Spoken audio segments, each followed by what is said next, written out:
Hey everybody, just going to take a quick break from the show to tell you a little bit about Shutterfly. If you're like us, you take a lot of pictures because you have a camera right in your hand all the time. How would you not take a lot of pictures? And we're taking all these pictures, more than we've ever taken in the history of the world.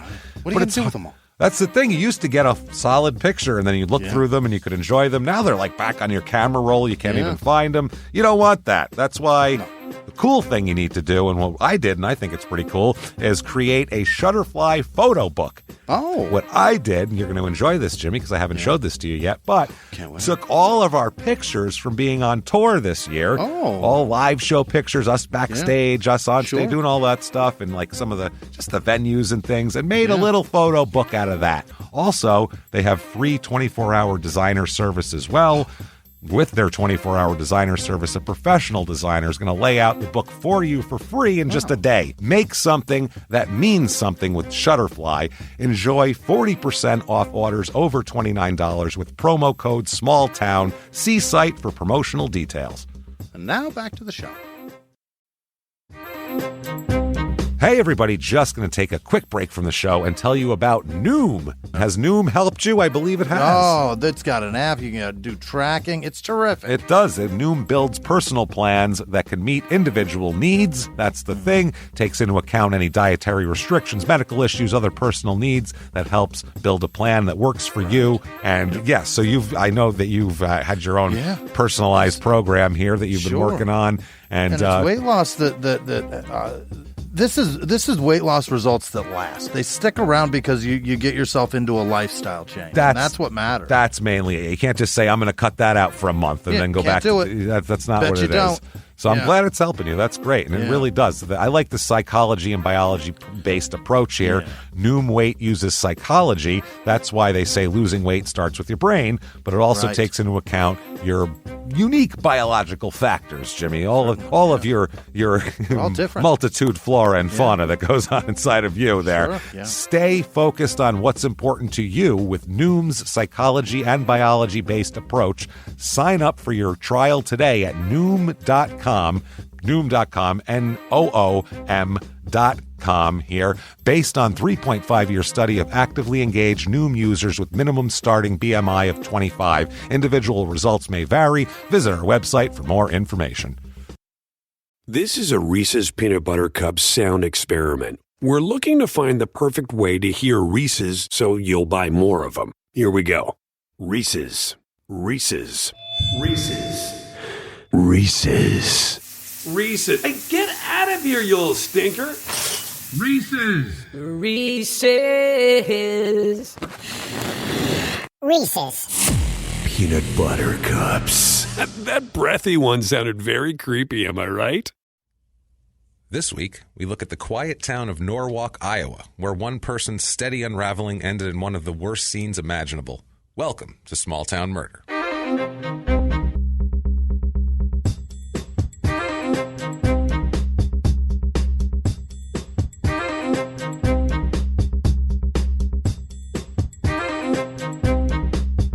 Hello, everybody. Welcome back to Small Town Murder. Yay! Oh, Jimmy, your yay is well warranted. As usual this week, my name is James Pietragallo. I'm here with my co-host. I am Jimmy Whisman. Wow, we're so excited, as you can tell by the enthusiasm of the yay and the response to the yay. No doubt. Really, we're excited for this stuff. Thank you guys so much for joining us. It's been a great week this week. Quickly, would like to thank everybody that came out. It's going to be about a week and a half ago when this comes out to the Hollywood Improv to see us there. That was awesome. Thank you guys so much. When we said from stage, Jimmy said "Small Town Murder," there was quite a cheer, and it was pretty cool to. That was awesome, guys. Thank you so much for doing that. And the people lining up to say hello to us. It was great great. Because Dan was there too, and we thought that all those people were just waiting on him. And we felt kind of like we were clogging the way, and we kind of moved to the side, and then the line would shift with us. That was cool. Thank you guys for that. It was fucking amazing. Really. And, people flew from Utah to see us. Yeah, people drove down from San Francisco. It was fucking nuts. We were blown away by the support. Thank you guys so much. It was really fun to hang out with you guys, and if you want to hang out with us a little bit more, come to Chicago on December 14th, where we'll be doing a live show at Lincoln Hall. And there'll be an ad for it later on in the show that we'll put in. And there'll be the link to the tickets in the show description. We're going to have a good time. Like when we say that our audience is vast and varying, we're not kidding. And it showed in L.A. because we had everybody. We had ladies from Utah. We had like Cholo. Oh, we had Cholo Tire Shop. LA guys. Cholo Tire Shop guys. Wearing like great. Dodgers hats. Oh, we love those guys. Fucking incredible. Cool shit. We had the attorney dude that we hung out with. And then we had the Hollywood people. That was a lot of fun. It was wild. Would like to thank everyone for their iTunes reviews this week because they're huge. Yeah. They're huge. We're approaching 5,000. It's ridiculous. That is a big number, and that's so great. It puts us in some pretty good company as far as those reviews go, because iTunes, with their funky algorithm, the way the charts work, it's really weird. So they help us out so much. They put a lot of weight on those reviews. So if you have not done it yet, please get on iTunes. Give us 5 stars. It really doesn't matter what you say. Yeah. We're not looking for a love letter for our egos. It's really just for the business purpose of getting up the charts. Save your love letter for when you come see our live show. That's right. Do that and come out and see a live show, because we're setting up live shows all over the place. Yeah. So coming to you soon, near you soon. If the iTunes reviews are not enough, if you're one of these phenomenal, amazing people, there's several, and we have a list of them for later, our amazing producers, you can help out a little more by going to patreon.com/crimeinsports, which is our other podcast. Yep. All that money goes to us, and you should be listening to Crime in Sports as well. May as well. It's funny stuff, and you don't have to like sports. Trust me. It's mainly crime and us making fun of idiots. So, I mean, that's what you want to see anyway. That's real. That's good stuff. If you want to make a one-time donation, you can also do that over at PayPal, just using our email address, which is crimeinsports@gmail.com. Yes. And that is amazingly appreciated. Honestly, guys, we've had a lot this week, too, and we thank you guys for it so much. Even $1, when people donate $1, it's amazing to us. It is. It means a lot because you took the time to do it. And it's bananas that when it shows up, it's just like, it's amazing. It's somebody that took their time for us. And even like $1 on Patreon, and you might go, what's $1 a month? It means the world. First of all, that you went out of your way to do it, and second of all, there's a lot of you guys, and those dollars add up. Yes. And if everybody gave $1, we would be doing very well for ourselves. We might be able to do 3 of these a week. If everybody gave $1, we'd come to the studio every day at that point, because we'd be doing very well. So thank you guys for everything you do. It's so appreciated. And if you don't want to do any of that, that's fine, because we're going to shut up and give you murder in a minute. That's what we'll do. But before that, we have to hit the disclaimer. May as well. Have to tell you guys, this is a comedy podcast. Right, so. It is not. The research is real. The show, all the stories are real. Everything is real. All of that is real. But we are going to make jokes. We're stand-up comics. It's going to happen. We're going to make jokes. This is the thing here. This is the important part, though. Okay, we make jokes at the expense of towns, maybe a bumbling police force. Maybe we that deserve it. Make fun of a murder. We do not, and we go out of our way to make sure to not make jokes at the expense of the victims or of the victims' families. Right. Like we say over and over, we are assholes, but we're not scumbags. It's true. We're not about that. Right. But if that sounds great to you, then you're on board. Then we're going into this liquor store together. Here we go. If anybody gets shot, you're involved. No complaining afterwards. It's really not that bad. If you think that true crime and comedy never belong together, then you probably shouldn't be listening to this podcast. You're probably not going to like it, and we don't want to hear complaints about it later. So have a good one. Sayonara. Enjoy. But for the rest of you, for the awesome people who are left, all of you great people here who have not gone back at the last chance to leave the roller coaster sign, let's go on a trip, shall we? All right. Let's go on a trip. This is not a tourist area. We'll say that. This isn't a place you would normally go on a trip. We're leaving New Hampshire then. We're leaving New Hampshire. Yeah, that was nice. That was ridiculous. It was pleasant. We went into Boston. We went into Boston. We got some seafood. It was great. That part was nice. The side trip. That was speaking of Boston early next year. Look out for us in 2018 coming to Boston, people. Yeah. Date soon. Yeah. But now we're going to head to the Midwest of the United States. We're going to head to Iowa. Oh, exciting. I know you're excited, Jimmy. I saw the look on your face. You should have seen him. He got flushed in red right away. He's like, oh, my, Iowa. That's it's like going to Tijuana for him. It's very much like Illinois in that the rural areas, I don't know what the fuck you do. It's like Illinois without people. Right. It's like Illinois and they forgot to make a Chicago. Right. That's the problem. They were like, well, Des Moines good enough. Right. No, it's fine. We got the Quad Cities here. It's like you got Quad Cities make one half city. So don't tell me a quad shit. Fuck you, Iowa. What is there in Iowa? There's Des Moines. There's Des Moines. And that's and it. Des Moines.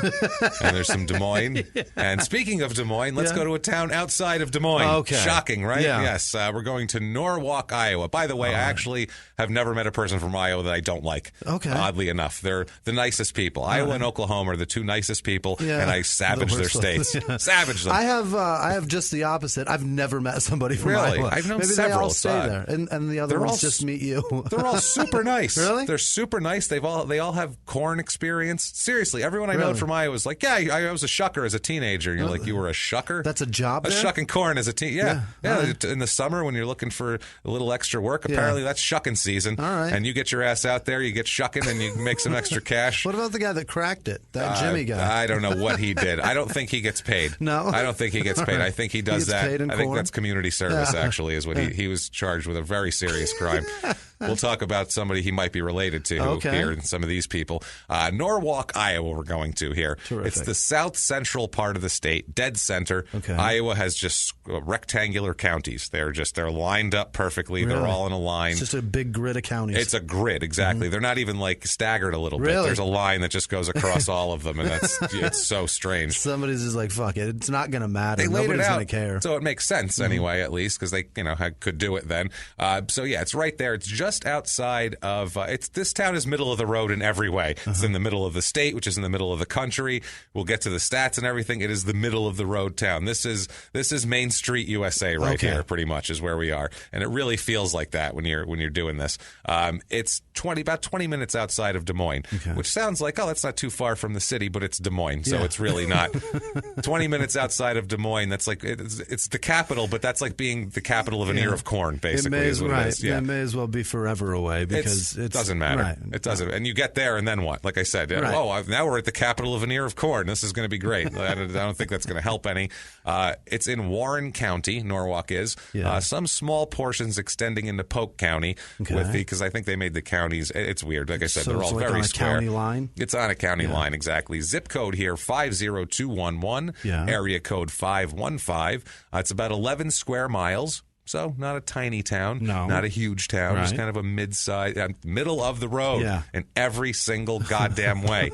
It's apparently a decent place to live, and this is what I mean. It's Main Street, USA. Movoto.com apparently ranks best places to live in states. I saw this. They have a ton of states. And in the top 10 places in Iowa to live, it is the number 6 best place to live in Iowa. How about that? It's not bad, which Do makes they give reasons for that? Is that like... It's everything. Yeah, they give reasons. It's nightlife, job income, stuff like that. Basically like it's a nice family town. It's sort of affordable. It's it's clean. I mean, like, the school systems are good. 6th best place to live in Iowa is like the 14th best place to live in hell, basically, at that point, though. You know what I mean? You're not really... those rankings are dumb, too, because it's like, best for who? Like, you know what I mean? Like, best family life, that's not going to be conducive to, like...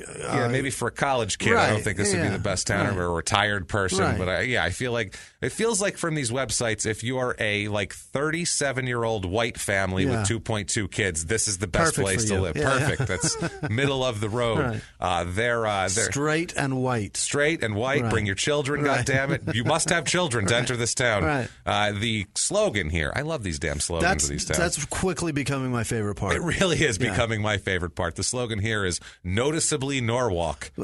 What? Are these people disfigured from a rendering plant that went fucking haywire? What happened? Why is it so noticeable? Noticeably, is there a smell? Right. Is there some? Are they making? It's very specifically boring. Is that what it is? Apparently, noticeably Norwalk. I looked at pictures of this town and compared to the other top 10 towns. It's not noticeably shit. They all look exactly the same. They all look exactly the same. Just houses and little white kids running around. That's it. Little blonde kids that look very happy, and it looks. There's not a lot of. It's weird. I know there's trees and shit there, but whenever they show pictures of any kind of living, it's just landscape. There's nothing there. There's these new trees that are planted. Brand new ones still have the braces on them. It looks like the sticks with the wire holding them up. That's what I mean. This all of Iowa, from the pictures I've seen. Granted, I've never been there, and I'm sure there's lush forests all throughout the land. I'm sure. But everything I've seen looks like it's like a brand new landscape at Disneyland, and they're like, we need some fucking trees in here. This is getting kind of put a house, maybe a water park over there. Yeah, that's good. Yeah, those little blonde kids need somewhere to play. That's what it seems like. In about about 30 years, this tree is going to be good for that little white kid to build a fucking tree house. He's going to build a tree house. That's very middle of the road. He needs a tree house. All these kids need tree houses. This town is named after Norwalk, Ohio. So even originally there, they're like, that town in Ohio, man, I can't stop thinking about it. I can't stop thinking about it. We have to rename Norwalk, this town. Connecticut, too, isn't there? There is a lot of Norwalks. What the fuck does that even mean? What is the Norwalk? My guess is there's a town in England called Norwalk that everything got named after in the East, and then people went to the Midwest, and they were like, I like my hometown in Norwalk. And then here we go. It spreads like wildfire, and you have that's why every state has the same towns. Yeah, they all have the same towns. Also, too, like if you hate something so much and you go somewhere else to create something better, how about you don't name it after everything you fucking hate? Stop that. Came here, that place sucked. You know what? White people are so uncreative. Do that. Yeah, it's true. Yeah, because we say that only because white people settled things. That's it. There was no... And they don't create anything without like naming it homage to something else. Yeah. Like fucking just be proud of what you did. We definitely know it was white people in 1846 that were settling here. The first settlers came around then, 1846. One of the guys here named Samuel Crow. Couldn't name it Crowtown? Or Crow, Iowa? No, well, let's find out what Mr. Crow I'm here really did. pissed about I this. am too. I don't understand it either. I've been saying this forever. Yeah. Have some creativity. Yeah. There shouldn't be 14 fucking Miamis in the United States. There's a Miami, Arizona, That's for what fuck's I mean. sake. There's Miamis everywhere. Ohio has no business having a Miami. None. Zero. There's none. If there's snow, it's not fucking Miami. Not Miami. Right. No, that's what I mean. It's so. It's nobody has any goddamn creativity here. There's a guy named Samuel Snyder. Everybody named Samuel back then. Samuel Snyder here. He built the first log cabin. That's the first construction anybody built here. There was no trees, anything. So he really had to work for those logs. I'm sure. He's like, there's only those little trees with the wires on it. I don't know where they came from. We're the first people here. Raise some saplings to build this fucking house. Apparently, the natives are very concerned with the saplings falling over in the wind. Good for them. The next year after that, more families started settling, and it became known the town as Pyra. Okay. Pyra. That's it first. So I don't know. I'm impressed. It sounds like a Pokemon. It's something. Yeah, it sounds like a Pokemon that shoots fire out of his eyes or some shit. His asshole. Or his asshole. His tail's on fire constantly. That's pretty solid for no fucking reason at all. Yes. Now, what I tell you in a minute is going to piss you off, but I saved it because you asked, and I couldn't let it out of the bag then. Right. First, the post office here established June 18th, 1856. Yeah. A guy named George L. Swan he laid out the town. He had like all the planning of the town and the grid and all that shit, and said, let's leak over into that next county a little bit here. And he put up a hotel there. These towns, once they get a hotel, then they're in business. That's getting fucking lodging going. You got tourism. Let's do it. And it seems like whoever makes the hotel gets to name the town. Yeah. It's oddly enough. He's the businessman of the town. He gets to name it. And guess where he's from? Where? He is from Norwalk, Connecticut. Get the fuck out of here. That's right. And also, too, he went to, good God, he moved to Norwalk, Ohio, also where he had a newspaper there. Is this serious? I swear to God. He's naming all the fucking towns in America Norwalk? No. He moved from Norwalk to Connecticut and then moved Norwalk, Connecticut, where he's from, to Norwalk, Ohio, which was named Norwalk already. Yeah. So he's 2 for 2 in Norwalks, and then he moves to Iowa, and he's like, you know what this town could use? Norwalk. That's what it could use. It could use the name of Norwalk. This guy's an asshole. Yeah, he just didn't. I feel like he had those little stickers with your address on them, and he's like, I'm going to name this street this with this address, and we're in Norwalk now. It's fine. He crosses out. He doesn't want to just buy an. He crosses out the little CT on Connecticut and just writes in Iowa. He's tired of buying new fucking mail labels. That's all. He's like, you know what? I'm tired of this shit. What Everywhere a cheap I go, dick. I only moved to Norwalk. If the town's not named Norwalk, I'll change the goddamn name to Norwalk. Hilarious. 1882 had the first railroad construction, so that it went from Des Moines to Missouri down there. Yeah. So that obviously makes things a little better here. Norwalk finally incorporated in 1900. Okay. They had a guy named Adam Stifler as his first mayor. Yes, we all. I looked at Joey Big. You can't Who not. fucked his mom? Exactly. Which one? You can't not do it. But Stifler here. Somebody in Norwalk is banging the hell out of a mannish-looking woman. Well, that's the thing. He was very upset about that. The town originally at this point was only 1 square mile, and he said, God damn it, I need more room to put my mom so people don't fuck her. And then that's what happened. We got another 10 miles out of it. He was very upset. Very upset with that whole thing. Phone service here began in 1903, so you could call all the other Norwalks and say, we're Norwalk too. Yeah. Holy shit, Guess great. what? Oh, my God.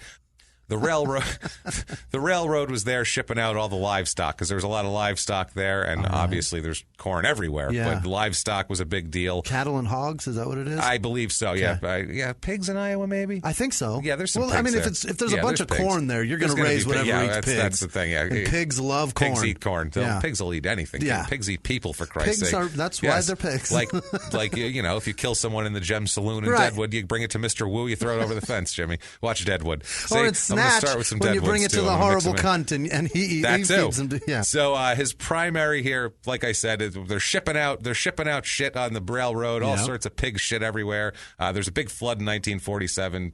Screws up a bridge, and then the railroad's kind of abandoned from there. Yeah, from the livestock. So then they go, I don't know what we're going to do now. I guess just sit here and look at each other. 1947? 1947. Well, this good happens, thing they've got cars now, so that's they can fucking truck them out. We can truck everything. We're good here. People here, 10,135 people population-wise, which it's growing a lot because it's up 77% from 1990. Holy shit. That's a shitload. Yeah, 5,726 in 1990. Wow. So it's pumping. Yeah. This town is doing very well. What are they doing different now? And you can tell it's on the rise, too, because the median age is actually 2 years lower than the average. It's 35.7. So there's younger people coming there. These families, it's the best place to live. These people are 35 years old with their 2 little kids, and they're doing everything here. It's noticeable. That's why. Noticeable, and it's noticeably Norwalk, obviously. The married population here is about 61%, which is about 11% higher than the average. So it's a family kind of a town. A lot of kids here, that sort of thing. The divorce rate's slightly lower than normal. Gotcha. Less widowed people because I feel like it's skewing a little bit younger, that sort of thing. More married with children than normal, so it's that sort of thing. Less people that are single in general, no children, that sort of deal. Racially, I'll give you a hint here. I'll give you a guess. What do you think here, Jimmy? 90% something 90% white people. Pacific Islander? No, Jimmy, you're absolutely wrong. I'm sorry. There's a lot of fishermen here. I know it. 94.75% white. Oh, my God. Which is so milquetoast. Kind of to be expected here. 0.0% black. They're not coming there at all. 0.48% Asian. They need a couple restaurants here. The younger people are like, look, we need some diversity of foods at least if we're getting. And that's 9%? 0.48%. Not even a half. Not even it's a like half 4 restaurants worth. That's it. But they bring in actual Chinese cooks, which you got to respect in a Chinese restaurant. They're not just putting some, a couple guys from Guadalajara back there and saying, calling them Kim every time they call back for an order. So I respect that. 2.88% percent Hispanic. Yeah. So that's not bad there. There's a couple Hispanic people they brought in anyway. I think they just brought them in. Plant those saplings, babe. Yeah, I think maybe that's probably why. The sad part, honestly, that's probably what it is. Religion-wise here, less than the average, which is not what I would expect. And they're pretty mild in Iowa. Yeah. They're not real. They're not like. I feel like there's no fervor for anything, whether it's religion or whatever. They're like, take it easy a little bit. Shit to do either. Look, the corn's in. Okay, let's all calm down. Let everybody get out there and shuck a little bit. Everybody relax. We'll think about Jesus out in the fields. Let's just do that. But that's not the case, huh? I know. 40% religious, and the usual is 50% is the average. 10% Catholic. 5.5% other faith. 0.0% Jewish. 0.0% Muslim, as we would expect in the middle of Iowa. Pete. Literally the middle of Iowa. The voting, very down the middle again. It's just like Iowa's kind of a toss-up state. It's been lately. 48% Democrat, 50% Republican. Okay. So right there. Low unemployment rate, about 3.5%, which isn't bad at all. Household income here is high. This is another thing. I mean, apparently there's... Corn pays the bills, Corn pays the bills. I think there's some industry in Des Moines, which is only 20 minutes away, so there's stuff to do there. Median household income here is $80,406. Wow, corn is expensive. That's, $27,000 over the average. Which is crazy because every time I go to the store, every time I buy like corn on the cob, it's when it's 10 cheap for as $1. Fuck. It's 10 for $1. Literally damn near free. You can buy a sack of corn that you could beat a man to death with for $1. $1. What else can you buy that's heavy enough to beat someone with to death for $1? It doesn't exist. A can, maybe, if you really get him with a corner of it, but I'm talking a sack. You can dent his skull with this shit. If you went to a landscape place and asked for like a 5-pound rock, I feel like that's like $5. It's going to be more than $1, I feel. It's more than $1 a pound here. That's crazy. It is. So that's how much fucking corn is being grown. Somebody can make $80,000 a year. Growing some corn. Also, too, we don't know what kind of jobs there are. Also, there's a college in Des Moines, which is another thing. A lot of people in these towns will work in the college, and that's a higher salary usually. And there's a lot of propaganda saying that corn is super healthy, which it's fucking not, because your body can't even digest it. I don't think there's any propaganda saying corn is healthy. Really? You've never heard that corn is good for you? From your grandmother when you're 7. Eat your corn, it's good for you. But I don't think anyone with any medical training has ever said corn is good for you. I've never seen that pyramid without a piece of corn on it, though. That's true. You know what I mean?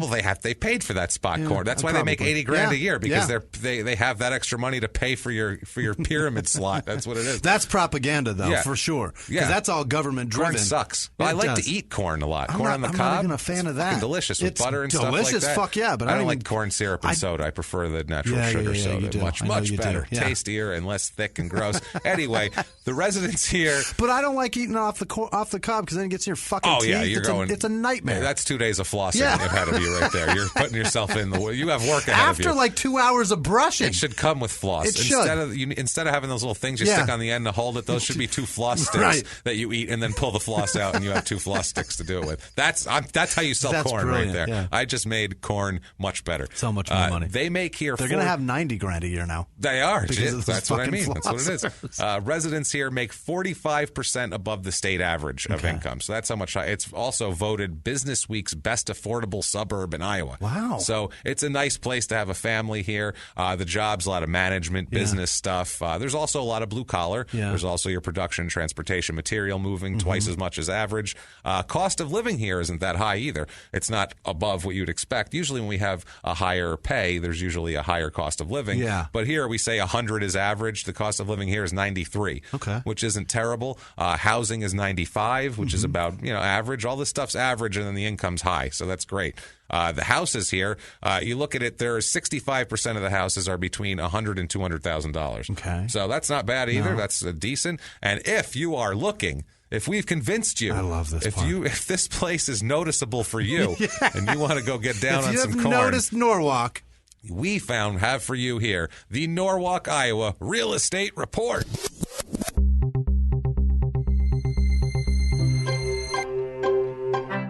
Okay, there we go. We're back with the real estate report. I love that. That's good. Now we have music. This is official. 26% of the people here are renters, which I feel like that's probably college related, possibly, or something like that. I don't know if they think they're on. There's got to be a university in Des Moines, right? Yeah. There's 20 minutes out. That's not too far. You could commute. There's also Drake University. I know is near here because we'll talk about why we know that in a little bit here. I found a 2-bedroom apartment here on the average is $870 a month, which is a couple hundred less than the normal. I found a 3-bedroom, 2.5 bath, 1,500 square foot house for $172,000. That's great. $475. Yeah. That's not bad. $185 is the average in the U.S. for a house.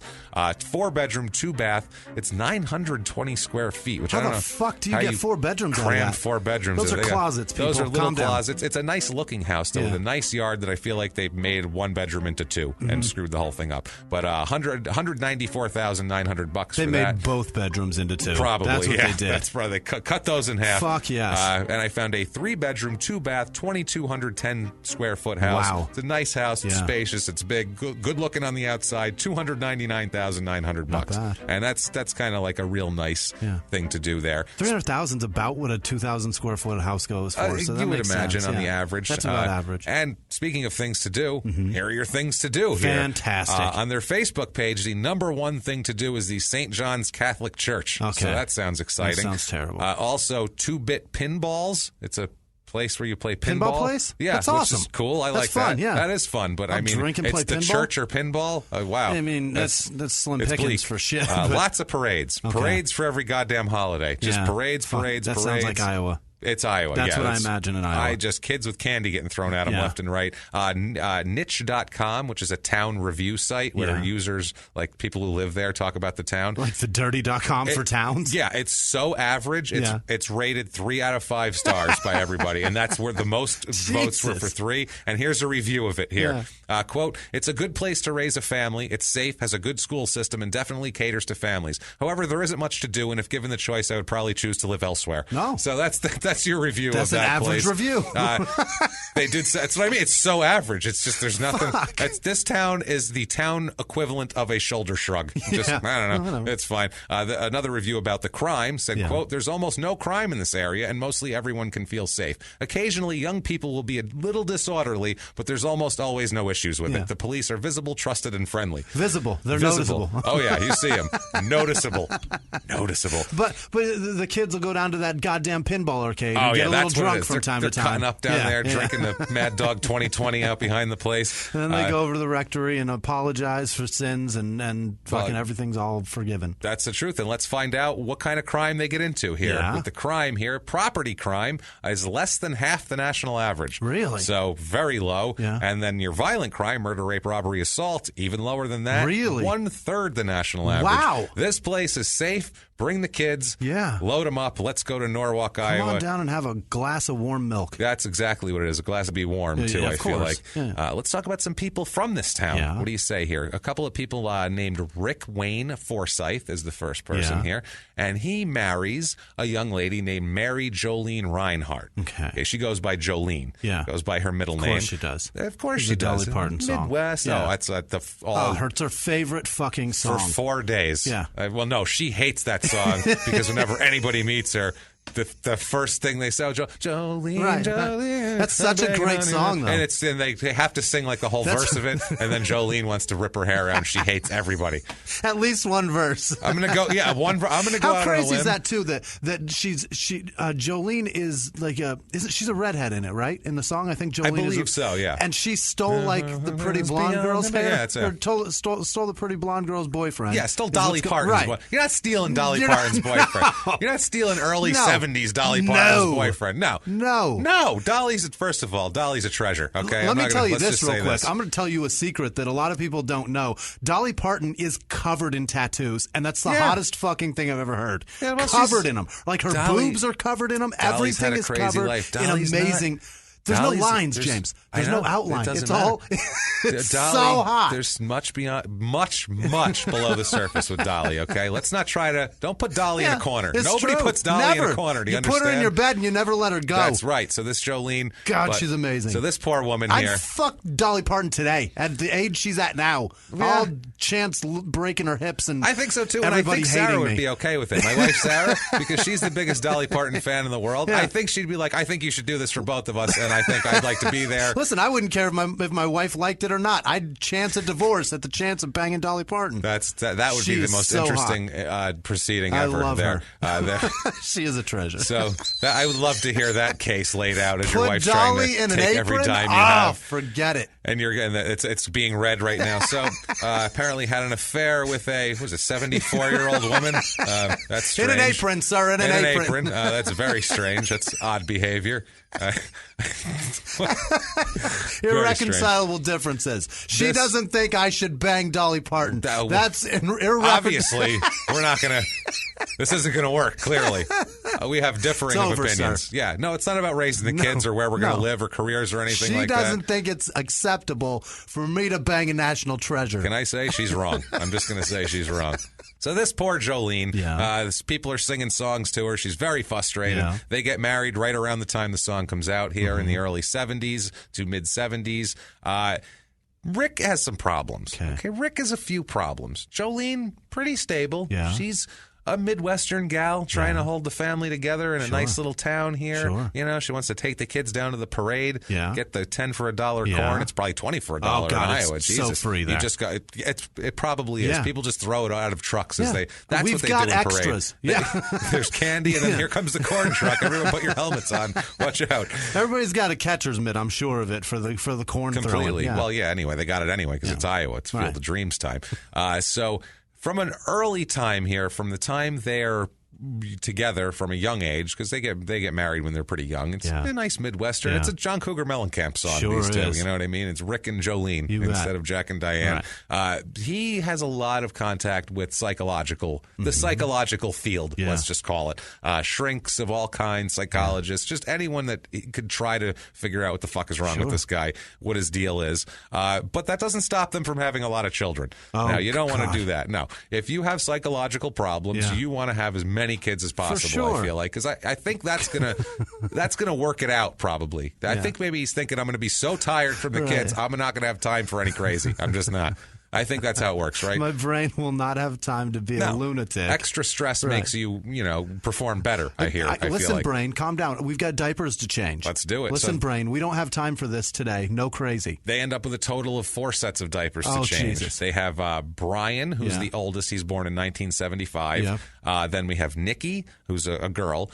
Jessica, another little girl. And then they have Eric in the mid-'80s, who's their youngest. And he's kind of the... He's kind of the apple of Rick's eye. Okay. And we'll find out why too. So because every 2 or 3 years they had a kid. Every few years they have a kid. There was I want to say a 4 or 5 year difference between Jessica and Eric. Okay. There because I think Jessica was born in 81. Okay. And Eric was born in 85. He's an oops. Whoops-a-daisy. He's an oops, but when you find out, I don't know if he's an oops, because we'll talk about this in a second here. Rick started getting psychotherapy in 1977 is when he really started going regularly and not just like a once-in-a-while thing. Okay. And he's going for anger issues. Yeah. He's very angry. He's only got 1 kid. It's not like he's got the 4 kids and it's just like, I'm just a dad and the house is a fucking mess. I'm losing my mind. Yeah, it's not like that at all. I don't know if things were bad in the corn market or what the deal was, but he was angry and had violent impulses here. Perfect. Having marital problems already with Jolene. It's only been a few years, 1 kid, and just a general malaise. Basically, he goes in and says, "Well, I'm violent and generally just very depressed," and that's the deal. Just a general malaise has set in. This goes on. He kind of through the late 70s. He stays in therapy pretty regularly because he's got problems. And Jolene tells him, you need to go to therapy. That's kind of her thing. Like, look, dude, you're going to snap and we don't want to be around for it. So why don't you go to therapy? Being a mom. She's looking out for the safety of everybody in the house. Exactly. And now once it peters out some in the 80s where he doesn't go as regularly. It's not known exactly. It's not a weekly thing anymore. It's kind of sporadic. And maybe he can't afford it because that shit gets expensive. Well, possibly, especially because by 1982, Jessica is born and that's their 3rd child. Shit. So if you have 3 kids and they're probably 30 years old here. So, I mean, they have 3 kids. It's starting to get where it's like, okay, we can't afford that $80 every week. And if you don't have toys, if you don't have like a motorcycle or a big destroy truck, your house. You've got you're to talking about the kids. No, I'm talking about him. I'm talking about if he's got to sell something and he doesn't have anything to sell to support the family, it's selling his psychotherapy and just giving that shit up. That would be terrible. I think that was his luxury. You know what I mean? That was my luxury, is to go somewhere so I don't kill everybody and then in town. So I don't wipe the town out, basically, or just myself or anything else. So he's doing that. He's in general depression, just not feeling very well about himself. 82, Jessica is born. Now, the reason why I feel like Eric was the apple of his eye, the 4th child, the 2nd son, is because I feel like he wanted a boy. Yeah. He needed a boy that could do his thing. And fathers have a weird thing with that. Like, I need a boy. They have some fantasy that maybe he'll play center field for the Yankees. It could happen. And it's like, I need to have one of those. He's going to be my best friend. He'll do everything I say. He's going to be just like me. They are never like me. I'm going to name him bro. And then you never know what happens. Not just like you. Name him bro. That's an inside joke, but it's exactly what you would think it is. Somebody named it. Anyway, so Jessica is born. Brian, the oldest, and Jessica are both considered, quote, mentally disabled. Now, I don't know what that meant in the 80s. What that could have meant anything in the 80s. I don't know what mentally disabled was back then, but they were in special ed and they were slow and that sort of thing. So I feel like in his mind, he's thinking, well, I don't have that with Brian because he's got a problem or some sort of problem. And I feel like this guy was like, now this one I made right. You know what I mean? He's not fucked up yet, you know? Because this isn't the greatest guy in the world is why I say this. This isn't what everybody would think. This is what this kind of a guy would think, I feel like. So they're both in special ed. I'm on board. You know what I mean? 1984, late 84, Eric is born, and he appears able. So that's what I mean. He's excited about Eric. He feels he like pick up a bat. He could. He feels like worry about hitting himself in the head. You throw an ear of corn at him from a parade float, he's going to catch it. He catches it or bats it down. One of the two. One of the two, or he hits it right back up the middle. Right. There we go. Back through the box. Good job, kid. All right. He laid that one down on a good bunt. Yeah, that's a good one. Good job. So Rick is working as a bus driver for the school district. Okay. Here. So he's a failure. I was going to say, I don't know. I know in Phoenix, if I drive by like my daughter's old middle school, she's in high school now, but you drive by her middle school, they were just advertising for bus drivers, and full-time bus driver, the pay was $10.84 an hour. And that's what we're having our kids safe.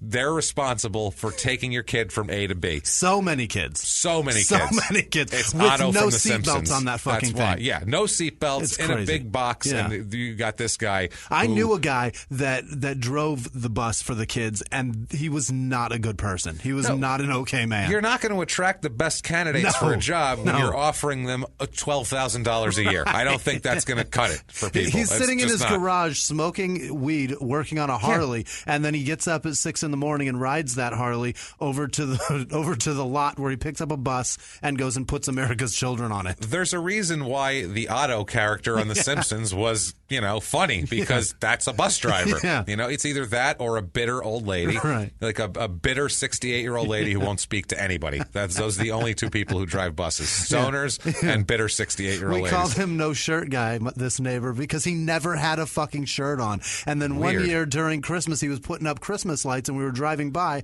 and from the back he had his jacket on, and I stopped to say hello to him, and he turns around and goes, "Cold out here, isn't it?" Not wearing a fucking shirt. He had a jacket on, but no shirt. That's special right there. That's like Randy Quaid in fucking Vacation. No shirt guy. It was so annoying. So Cousin Eddie was driving the bus. That's safe. I feel good about that. Feel very good about that. Fucking no shirt guy. So through the 80s, family problems continue, but they stay together. They stay around the 4 kids and, 2 of them. And this is tough. This is the thing, too. It's no one's saying it's easy to raise 4 kids when 2 of them have issues as well. Yeah. That is hard. I can't imagine. I can't imagine how difficult that is. I can't imagine how difficult that would be on a marriage. Just on everything. On somebody that's already fucking crazy. And then someone who had problems when they had 1 kid and didn't even know that they had problems. I hate to just keep saying crazy over and over again, blanketing that. But somebody that's got mental fucking issues. Yes, exactly. And now you're peppering in some children that need extra attention. And also good for him. He sought out help. Yeah. You know what I mean?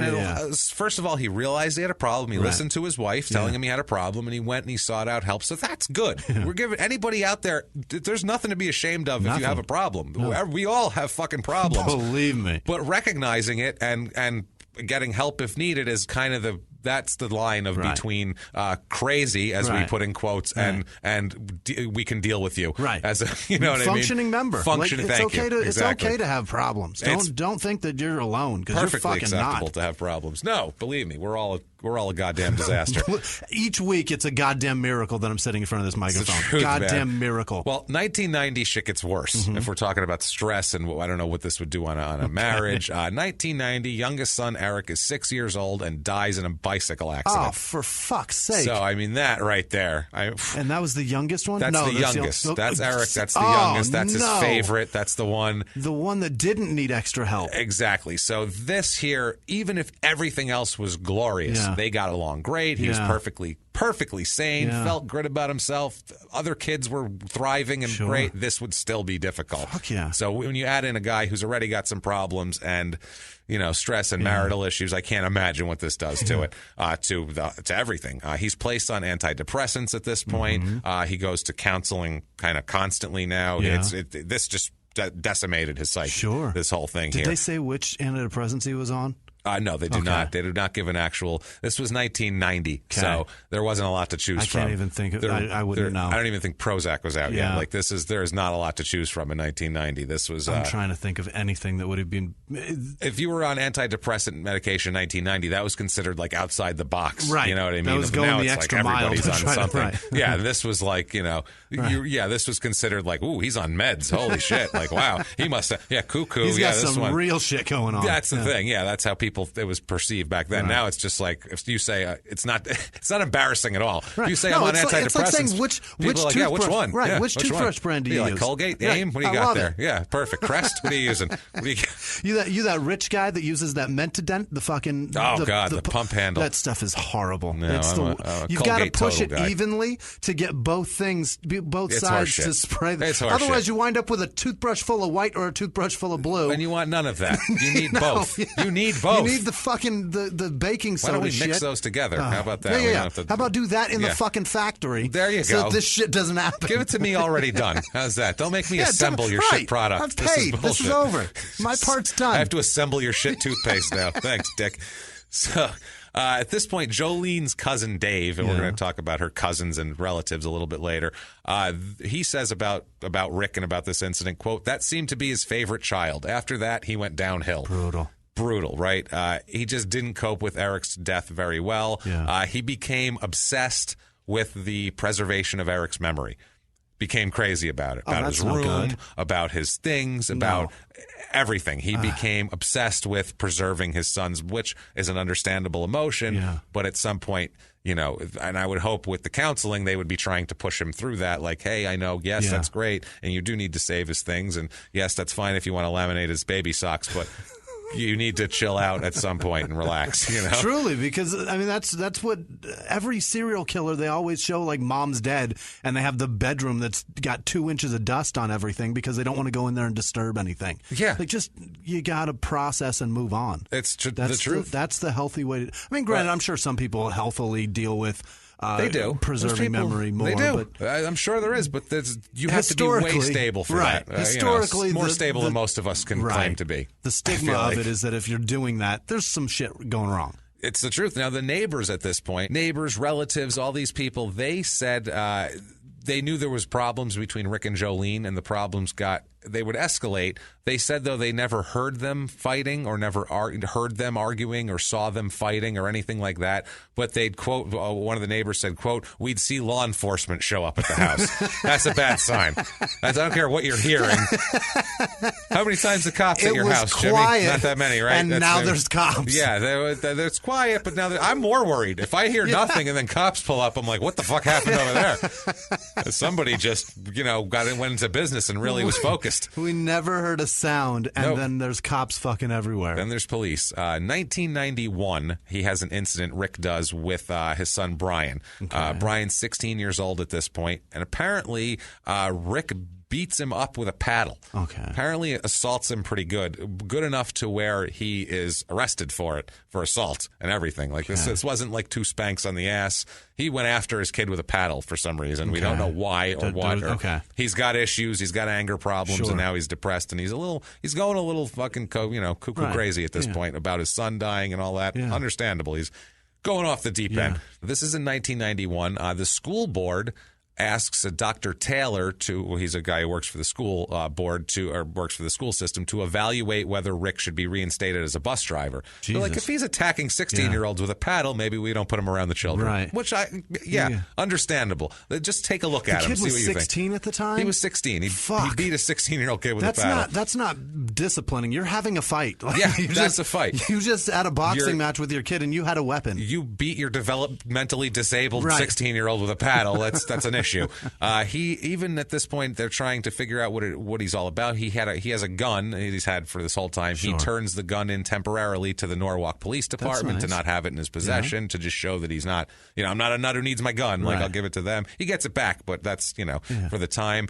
Dr. Taylor, who they tasked with figuring him out, reported no evidence of any psychiatric disorder, and he recommended that Rick be reinstated as a bus driver. Go ahead.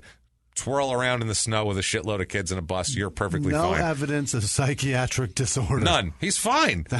Guy's fine. Clearly he's fine, I would say. I would say even if he showed nothing, I would still think there was still some shit in there just based on all the stuff that's happening. There's some underlying shit somewhere. There's some stuff. And then it also, culminated in beating your kid with a paddle. So there's probably an issue.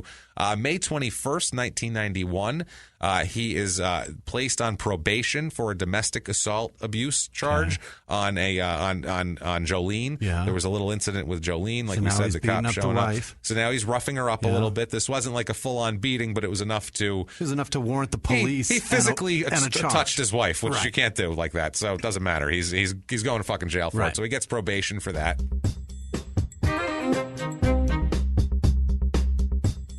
Hey, everybody, just going to take a quick break from the show to tell you about something special. Yeah. A live show. Live. Crime in Sports and Small Town Murder. You bet. Coming December 14th to Chicago, Illinois. Yes. It's going to be at Lincoln Hall. You can get your tickets right now, today. Don't wait. Right now. Go to lh-st.com and look for us on there. Find it. Also, there will be a link to the tickets in the show description. There you go. It is amazing. Come out. We're going to have a good time. We're going to meet everybody that wants to meet us and hang out with us. We're going to have, just like this, a good show. We're going to have some fun visuals. It's going to be a hilarious night. 2 shows, Crime and Sports early show, Small Town Murder late show. We can't wait to see you there, guys. Let's party. Let's do it.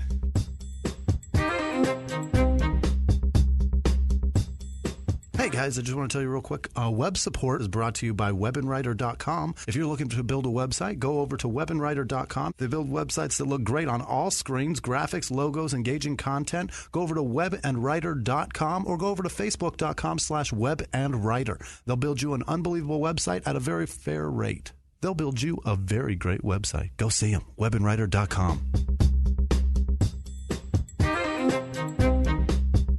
By 1992, Jolene's had enough. Early 92, she's had it.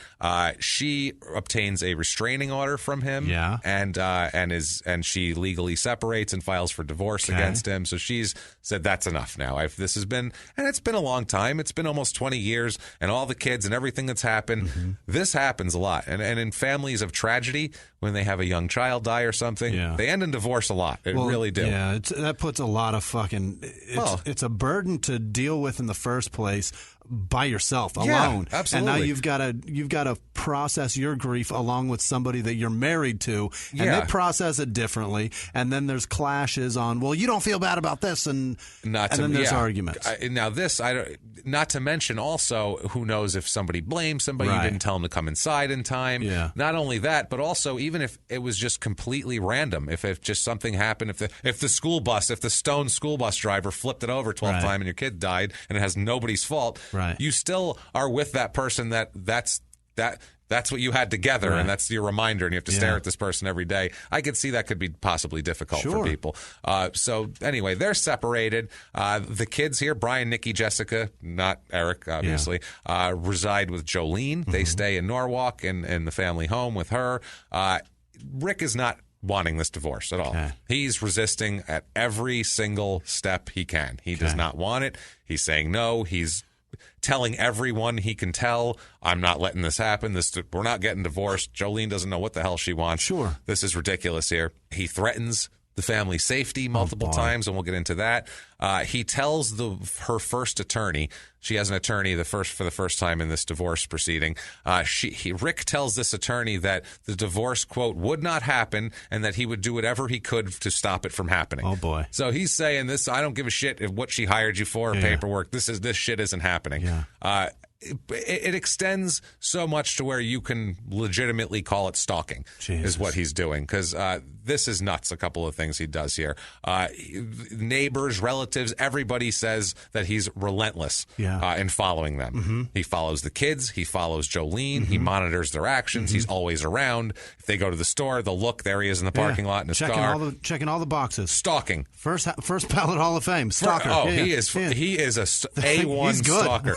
He would be a great private investigator. Yeah. Like, he should stop what he's doing. Yeah. Stop stalking. Right. Quit your job driving the bus. That's get essentially your PI what that license. person is. He's a PI. That's what PIs do. Yeah. It'd be great if only these people didn't legally file to have him stay away from them. It'd be fantastic, except for that part.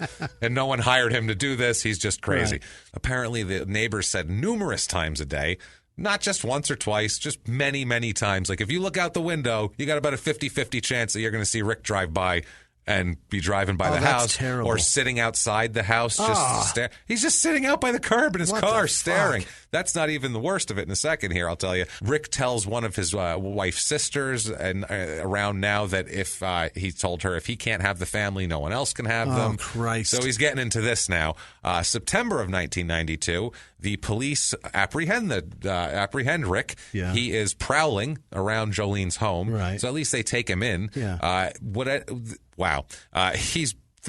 they end up establishing is he's been stalking her since the moment she kicked him out and got the restraining order, and this goes on indefinitely. Like, he just never stops stalking. His stalking gets worse, and they don't do a fucking thing about it. So there wasn't any stalking laws back then, too. When did those happen? When did those start? I want to say it's the late 90s, early 2000s. There was a push for it back then because I want to say it was one of the celebrity deaths. Somebody killed a celebrity in the late 90s or something. Was it Selena, maybe, with the fan? I could see or that. some shit like that. There was some, not the shit like Selena, I'm just saying. The Versace guy. Somebody, there was something with that. I know it was celebrity driven, even though it should be driven by shit like this. It was Versace, right? It was that was celebrity. the guy's name that died in Miami? Yeah, he got killed by the Andrew, whatever his name. That guy was fucked up. Yeah, he was crazy, that guy. Yeah, that was, speaking of crazy. That was ridiculous. That dude, we don't even have to preface it with, you know, if you have psychological, he's crazy. Just Andrew, Versace murderer was... Cunanan, some shit like that. Whatever. Doesn't matter. Whatever. He's dead. So he's dead, and Rick is apprehended by the police for prowling. Which is fucking terrible right away. When you never want to be taken in as a prowler. No. I feel like that's an inkling, just not an inkling. That's just an inch from having your pants down. I feel like prowling. Like if someone says you're a prowler, I assume you were jerking it, even if you didn't have it out. You were slow tugging, as you like to say, you were under thinking your about pants. it, rubbing on top of them. Something. At minimum, rubbing the seam of the jeans between the balls. You were prepping up. For sure. You were getting yourself to a ready position. I feel like. You're getting yourself all set. You were chubbing up, you fucker. That's right. So in September 5th... And cat burglar makes me think of somebody that steals, like, shitty things. Little things with bells in them that smell like oregano. That's all cat burglar and prowler are like the most old-timey shitty words. He's a prowler, see? He's jerking it. Look at him there. But a prowler eventually becomes a cat burglar when he stops jerking off. That's true. He's like, well, I see all that shit inside while I'm jerking it. I might as well go get some of it while I'm here. So this is September 5th of 92. He's charged with violating an order to stay away.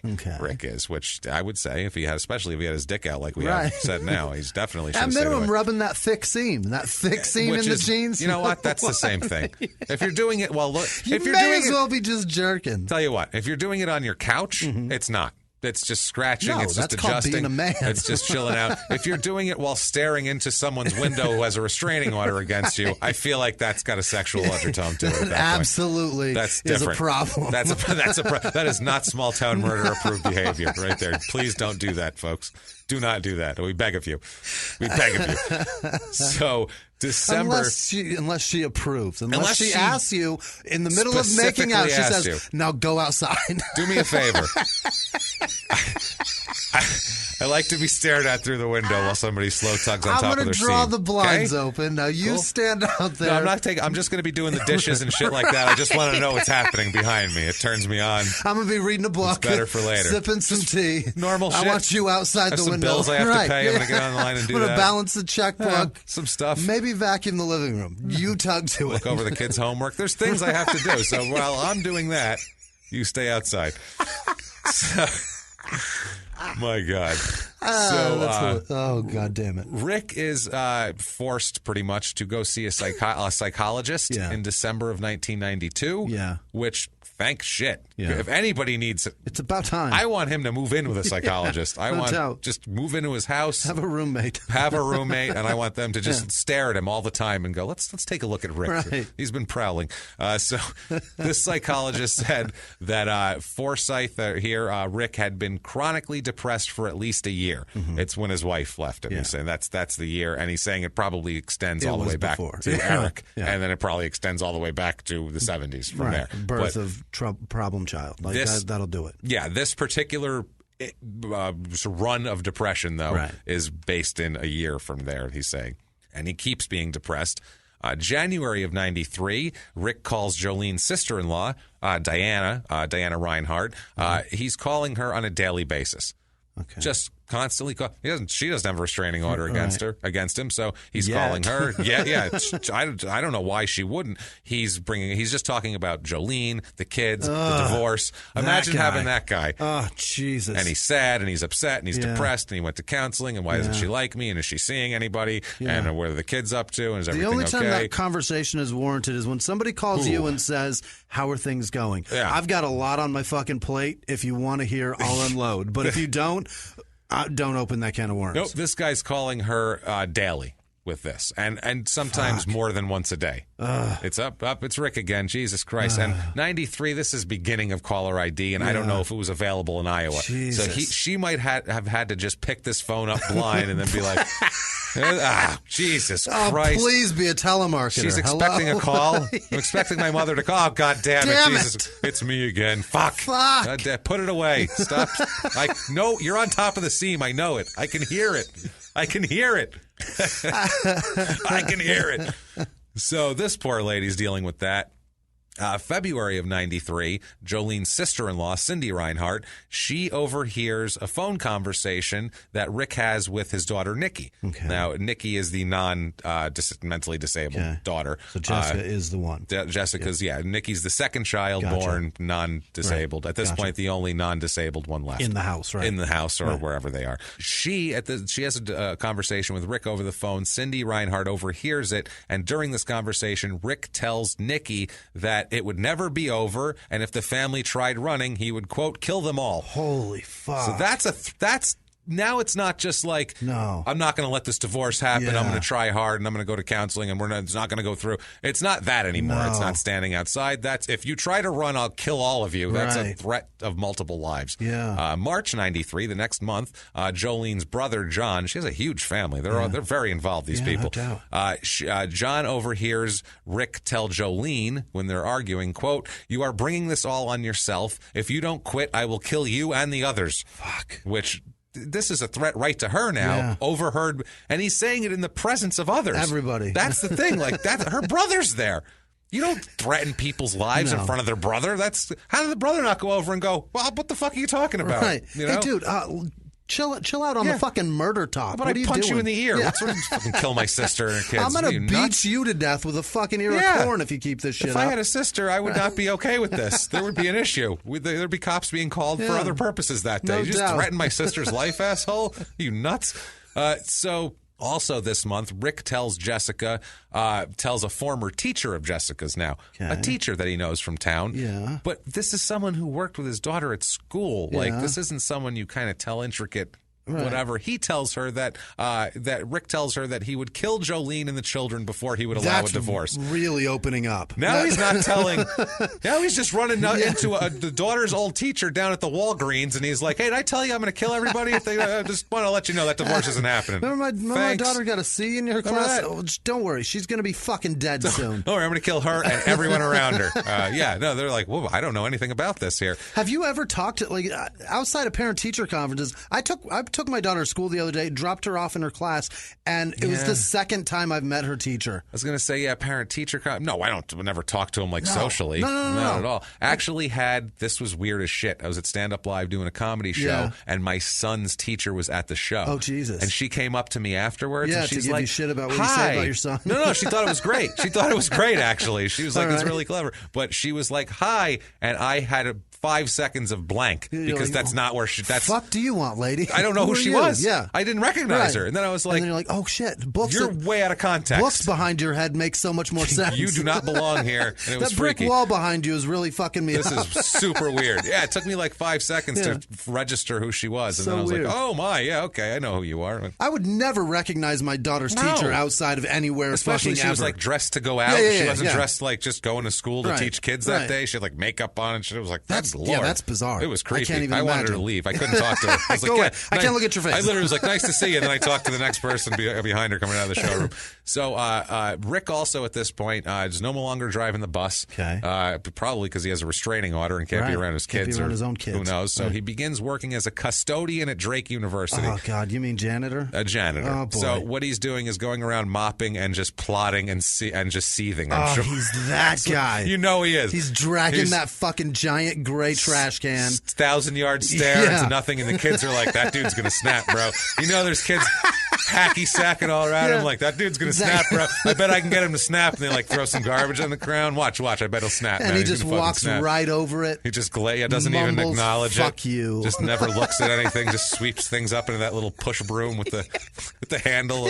Just been one of those. That folds up when you pick it up. He's just like, The kids are like, dude, he's going to snap. They take bets on how long it's going to be. Hilarious. So April 1993, April 27th to be exact, he is charged with harassing Jolene. Fuck. This is in addition to the divorce proceedings, the whole deal. They talk to a neighbor at this point, and they're like, what's going on about this? There's a neighbor says, quote, we weren't real nosy neighbors, but we did wonder how they were doing. Yeah. They're like, I don't know what's going on over here. He's always outside. What did Jolene do for work? I'm not sure what she did for work exactly, Jolene. She had to be just fucking doing great because she had to be focusing. He's not making any goddamn money. No, I don't know what you make as a custodian, and also less than a bus driver, I imagine. Early 90s Iowa was probably pretty inexpensive. Which helps, but maybe he's making more than a bus driver. I don't know. I'm not sure. I mean, you're only responsible for the lives of the whole town's children. The other one, you have a mop, Jimmy. You're responsible for the pine sol. And you have bleach, a lot of things you really need to keep track of. You think they're using pine sol in a fucking college? No way. They're bleaching everything. They give him a key to that little closet with all the supplies. Think about that. You never know what he could make in there. There's tens of dollars worth of supplies in there he could have. I mean, you got to trust a guy. You know what I mean?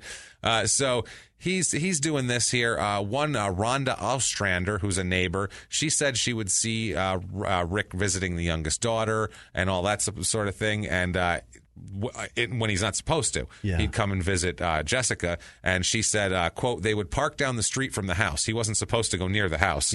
So he'd like pick her up and go park down the street and talk to her.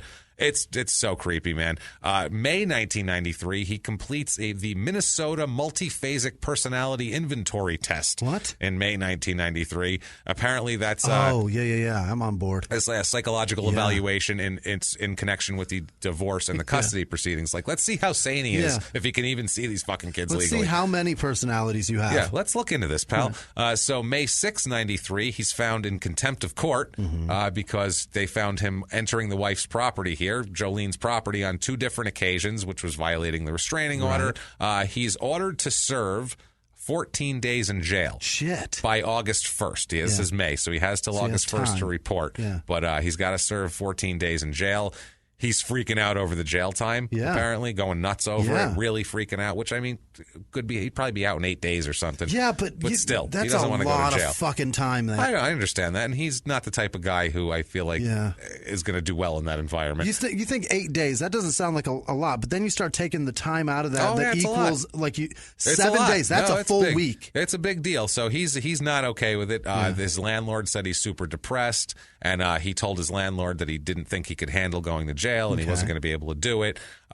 So it's a problem, but not a problem enough for him to stop doing the shit he's doing. Really? Nope. He also at this point is charged with harassment for making numerous, uncountable, hang-up phone calls to Jolene. Pete. So he just keeps doing that. So he's got a trial for that charge scheduled for June 28th, 93. Okay. So he's got a lot of shit going up. He's got jail. He's got trials. Divorce proceedings are to be held in the dissolution trial is to be held in July of 93. He's got a ton of court dates for such minimal shit. 3 months straight of court dates and then jail. So this is going to be a bad summer here. He's going to be wishing he was shucking corn with the kids. Right in the time of the best fucking parades, too. Oh, God, he's going to miss out on so much candy and free corn. So it's many ridiculous. water balloon fights. He's missing on all of it. So many lightning bugs being hit with wiffle bats and aluminum bats. It's not even funny. He could be having so much fun pretending he's an alien. There are so many fucking... many lightning bugs there. Early June 1993. Okay. It's getting pressing here. All of his things just pushing down on him.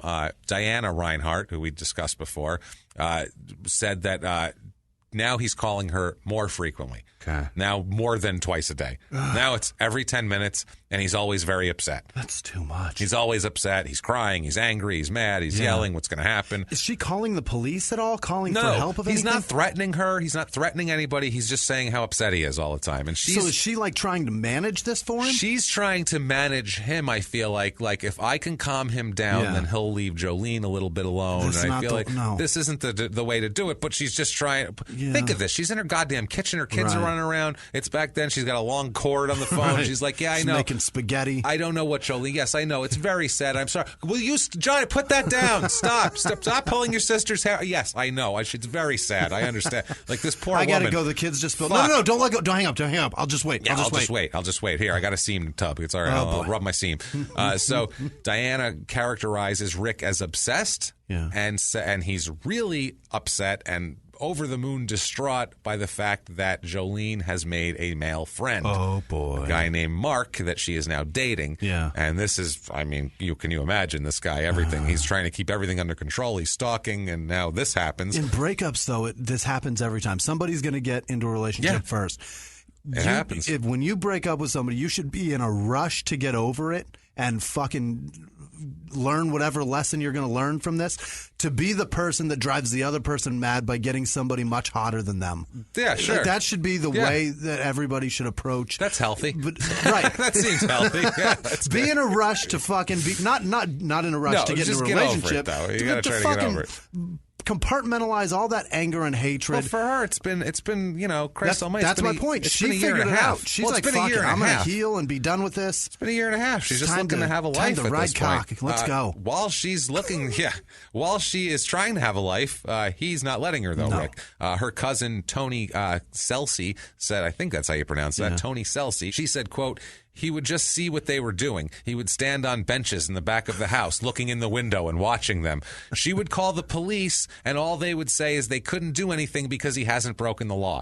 This is what I mean. These fucking and it's not their fault because they can't do anything. I mean, you know what though? There should be somebody that could go over there and go, if I fucking catch you in this yard again, I'm going to crack you with this goddamn nightstick in the side of your fucking head. Get the fuck out of here, you asshole. But if the cousin or the brother-in-law says that to him, then they go to jail for making a threat. It's fucking stupid. This is like there should be one head cracking squad guy who's just like, my job, I got to go. If there's a guy standing on a fucking bench looking at his ex-wife again, I'll be back in 10 minutes. He just got to go over. He brushes off his stick. I got to go knock this guy upside the head. Knuckles, cut it out. Crack. Oh shit, sorry.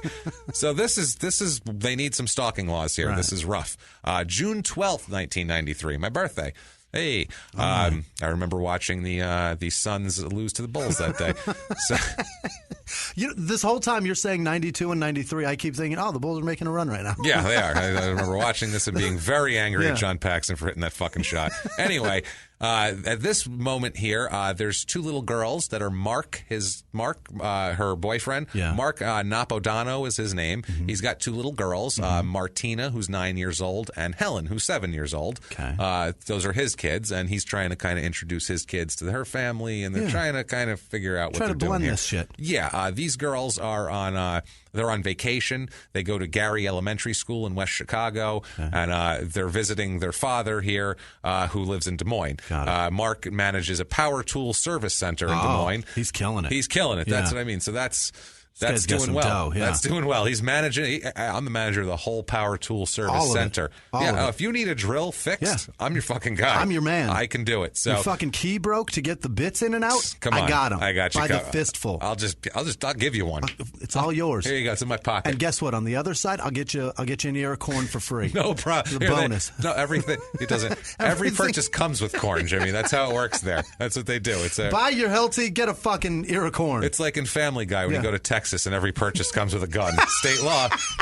He's like, why are we giving me a gun? He's like, every bottle of liquor comes with a gun. State law. All right, I guess I'll take it. That's what goes on here. Comes with an ear of corn. I'm sorry.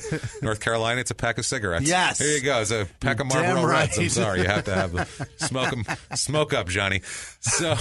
Mark is also recently divorced. His divorce had just been finalized in May. Mm-hmm. He divorced his wife Paige in May, and this was up in Minnesota. He came to Des Moines, and the girls moved with their mother from Winfield, to Winfield. I'm sorry, from Minnesota. Okay. So they went to school that year. The girls sing in the choir at the church, the Bethany Lutheran Church of Batavia. Jesus. They sing in the choir. Oh, God. Nice girls. Mark's dating Jolene. Seems like a good thing. Oh, boy. Rick is still going nuts. Rick tells a neighbor about this because he's talking to a neighbor about this whole thing. He'll talk to anyone that comes around. So he talked to a neighbor and he's like, I she's with this guy. And the neighbor's like, well, maybe it's okay. And he says, quote, she doesn't know what she wants, but she is an unfit mother. That I do know. So she's just like, I don't know what she wants, but she's shit mother. She's a shit mother with these goddamn kids. The neighbor who had this conversation actually said that Jolene was an excellent mother. And that part was very inaccurate. She's very caring of her kids, the whole deal.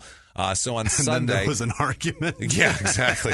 On Sunday, June 13th, 1990. Yeah, you think he'd be like, oh, okay, yeah. She'd be like, yeah, no, totally terrible. Yeah, I see all the time. Kids are running down the street naked. Yep, that's what happens. Dirty, naked, and malnourished. No, she's a pretty good mom. Well, let's fucking talk about what I know that you don't know. And then there's a big fucking argument. You're right. I saw them cleaning up roadkill for dinner. Exactly. She said, bring them home, and I brought it home, and it was horrible. It was raccoon. It's okay. So Sunday night, June the 13th, Mark goes out of town. He has the kids for the weekend, but he has an early morning appointment in another town in Des Moines. So he goes to stay in Des Moines just to be there because it's 6:30 in the morning or something. So he's going to go there, which still doesn't make sense. Your kids are here, but he goes anyway. He leaves the house. He leaves the kids with her? Leaves the kids with her with the girl he's and dating. her kids. Yeah, on a Sunday night, in the summer. With his unfit mother. With the unfit mother. It's a summertime. I mean, I'm sure they were looking at the cornfields and playing baseball out there waiting for ghosts to come out of the field. Any day now, we can harvest that. We can do it any day. Kids, get your shucking gloves on. So let's do it here. So he's doing that. The kids are with Jolene. So that seems fine. Yeah. Everything seems fine, except for the next morning when nobody can get a hold of Jolene. And she misses an appointment. And they're like, where's Jolene? What's going on? What's happening? So they go over to try to figure out where the hell Jolene is, and if maybe the phone's broken, because who knows? I mean, they cut a line. Somebody was plowing or something. They cut the line out there. I don't know how it works. So 12:30 p.m. So we're at noon, a little after noon on Monday, June the 14th. Yeah. Jolene's brother Kevin Reinhardt. A lot of Reinhardts in the story. Yeah, no doubt. Reinhardt comes over.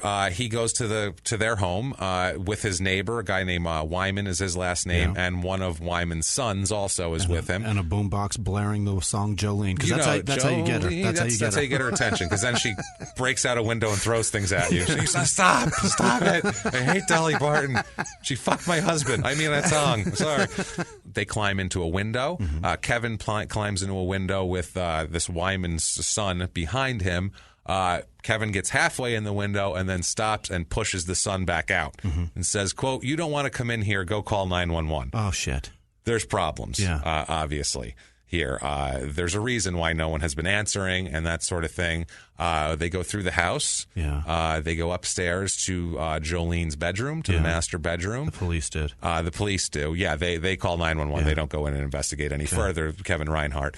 Police go in. They find Jolene, Brian, Nikki, and Jessica side by side in the master bed, in the bedroom, in the bed in the master bedroom, side by side, all covered in a blanket. Jesus. Together, all dead. Yeah. All dead. Jolene and Brian had been shot to death. Jesus. Nikki had been strangled. Oh, fuck, man. And Jessica had been suffocated. What the fuck? Suffocated.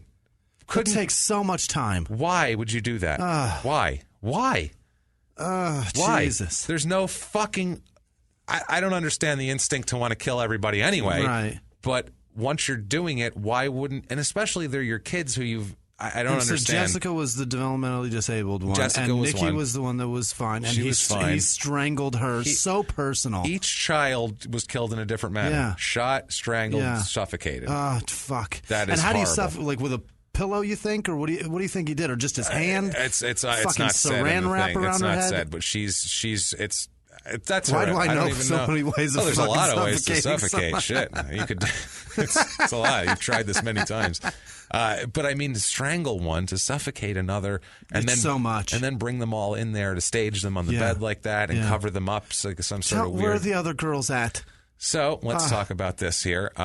They do. All the evidence suggests, by the way, that they were killed in other rooms, obviously, and placed in the bed. They weren't all sleeping in bed together.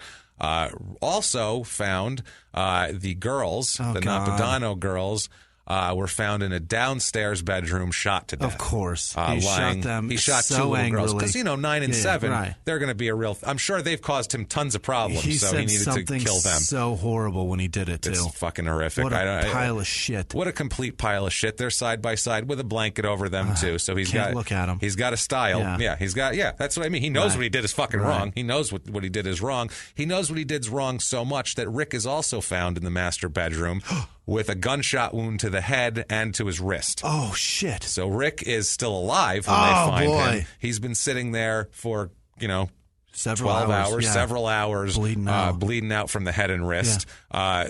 Wow. So he's alive. By the way, he put two bullets in himself and couldn't do it. And couldn't get it done. Couldn't finish it. He should have suffocated himself or maybe strangled himself. That seemed to work just fine. Put a hand over your mouth and nose, you dickhole. Yeah, do that. Yeah, there you go. Do that. Unbelievable. Jump in the bathtub. So this piece of shit here, they found 2 apparent suicide notes. One he rented a room somewhere. They found there, and one was in the actual home. They found. So he wrote 2 different ones. Handwriting experts said that they're his Rick's handwriting. The one found in his rented room there, his house, his apartment, repeatedly expressed his desire to stop all the pain and to save his family so they could all be together. He's this fucking idiot. The note he talks about his son Eric's death a lot, and he wishes to, quote, save us all after Eric's death so there would be no more pain. Oh my God. And then there's apologies in there. He says at one point, I'm sorry, but I have to have my family. That's what he says. I'm sorry, but I'm so selfish. Right. I'm going to kill everyone so we can have this fantasy Nobody together. has that family now. That's 6 fucking bodies. That's insane. That's so much. It's so much pain. Too much, we'll say. Jesus. To be I exact. would venture to say Fuck. So they found the second note at the scene in the original house, Jolene's house. This one also references Eric. Also 4 different references to now how their family can be together now.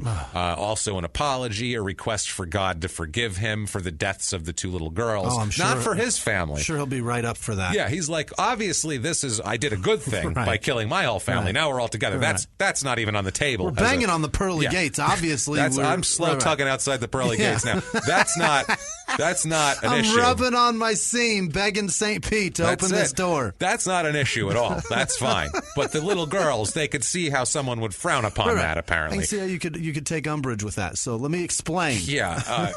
At the bottom of the note, there was a list of people and phone numbers who apparently that he thought should be contacted when all of these people were found. No, call my aunt, call this one, call that one. Yeah. So people obviously freaked out about this. Don't worry, I got a feeling they're going to hear about it. They're going to hear it.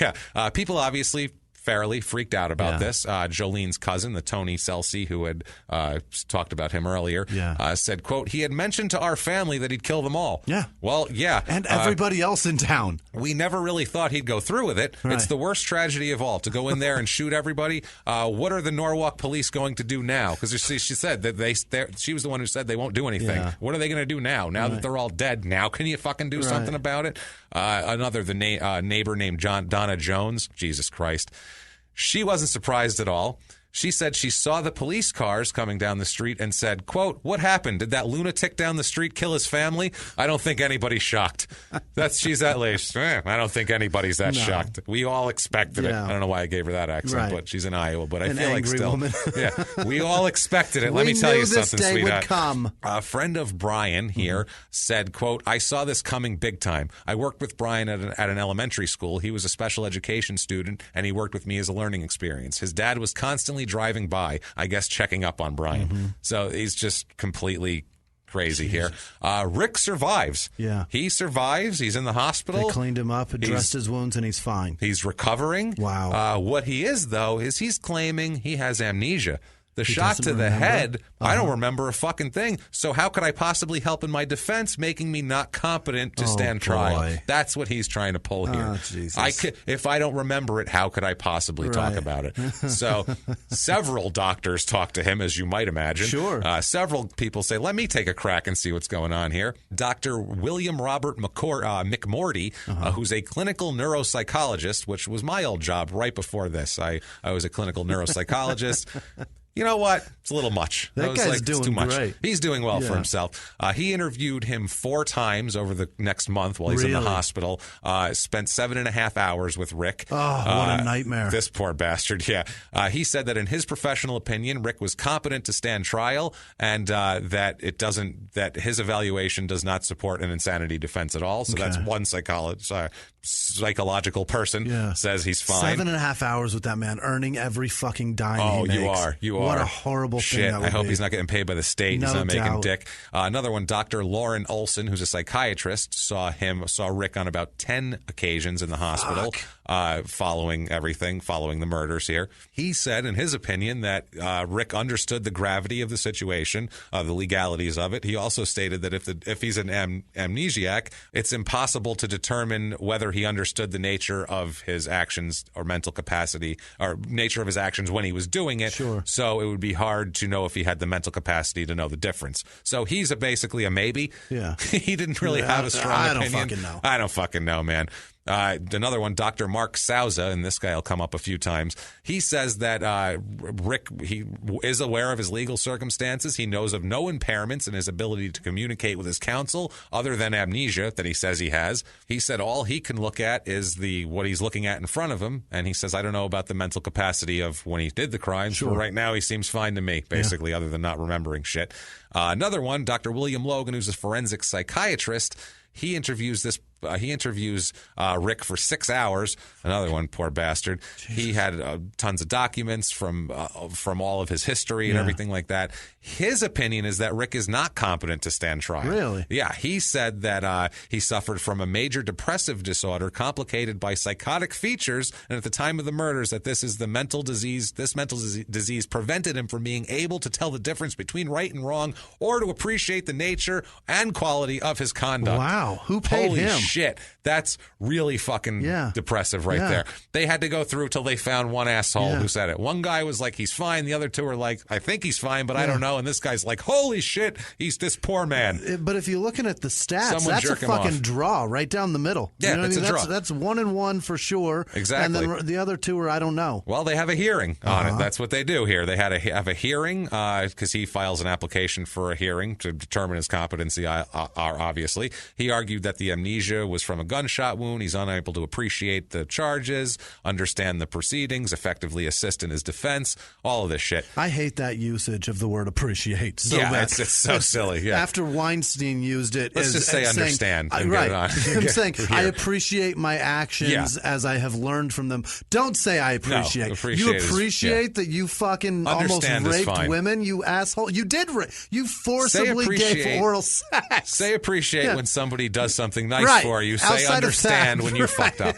Nice, appreciate. You fuck up, understand. That's how shit works. That's how it works. Jesus Christ. I hate that usage of it. Now, the court says the amnesia surrounding these events does not automatically render him incompetent to stand trial. The test of the competency to stand trial is whether he appreciates the charges and can effectively assist in his defense. Okay. Which, I would say. The Dr. Souza, who we talked to, he testifies in this hearing, saying that he performed the whole evaluation. Yeah. And he says that Rick is aware of his circumstances and able to comprehend. Also, they have an Officer Hosey who testifies. He was guarding Rick while he was hospitalized. Yeah. He says that he heard Rick on the phone have a conversation with his father. And Rick explained to his father that he understood that the state was attempting to make a case against him for killing his wife and children. Yeah. So he understands the charges, is what they're saying.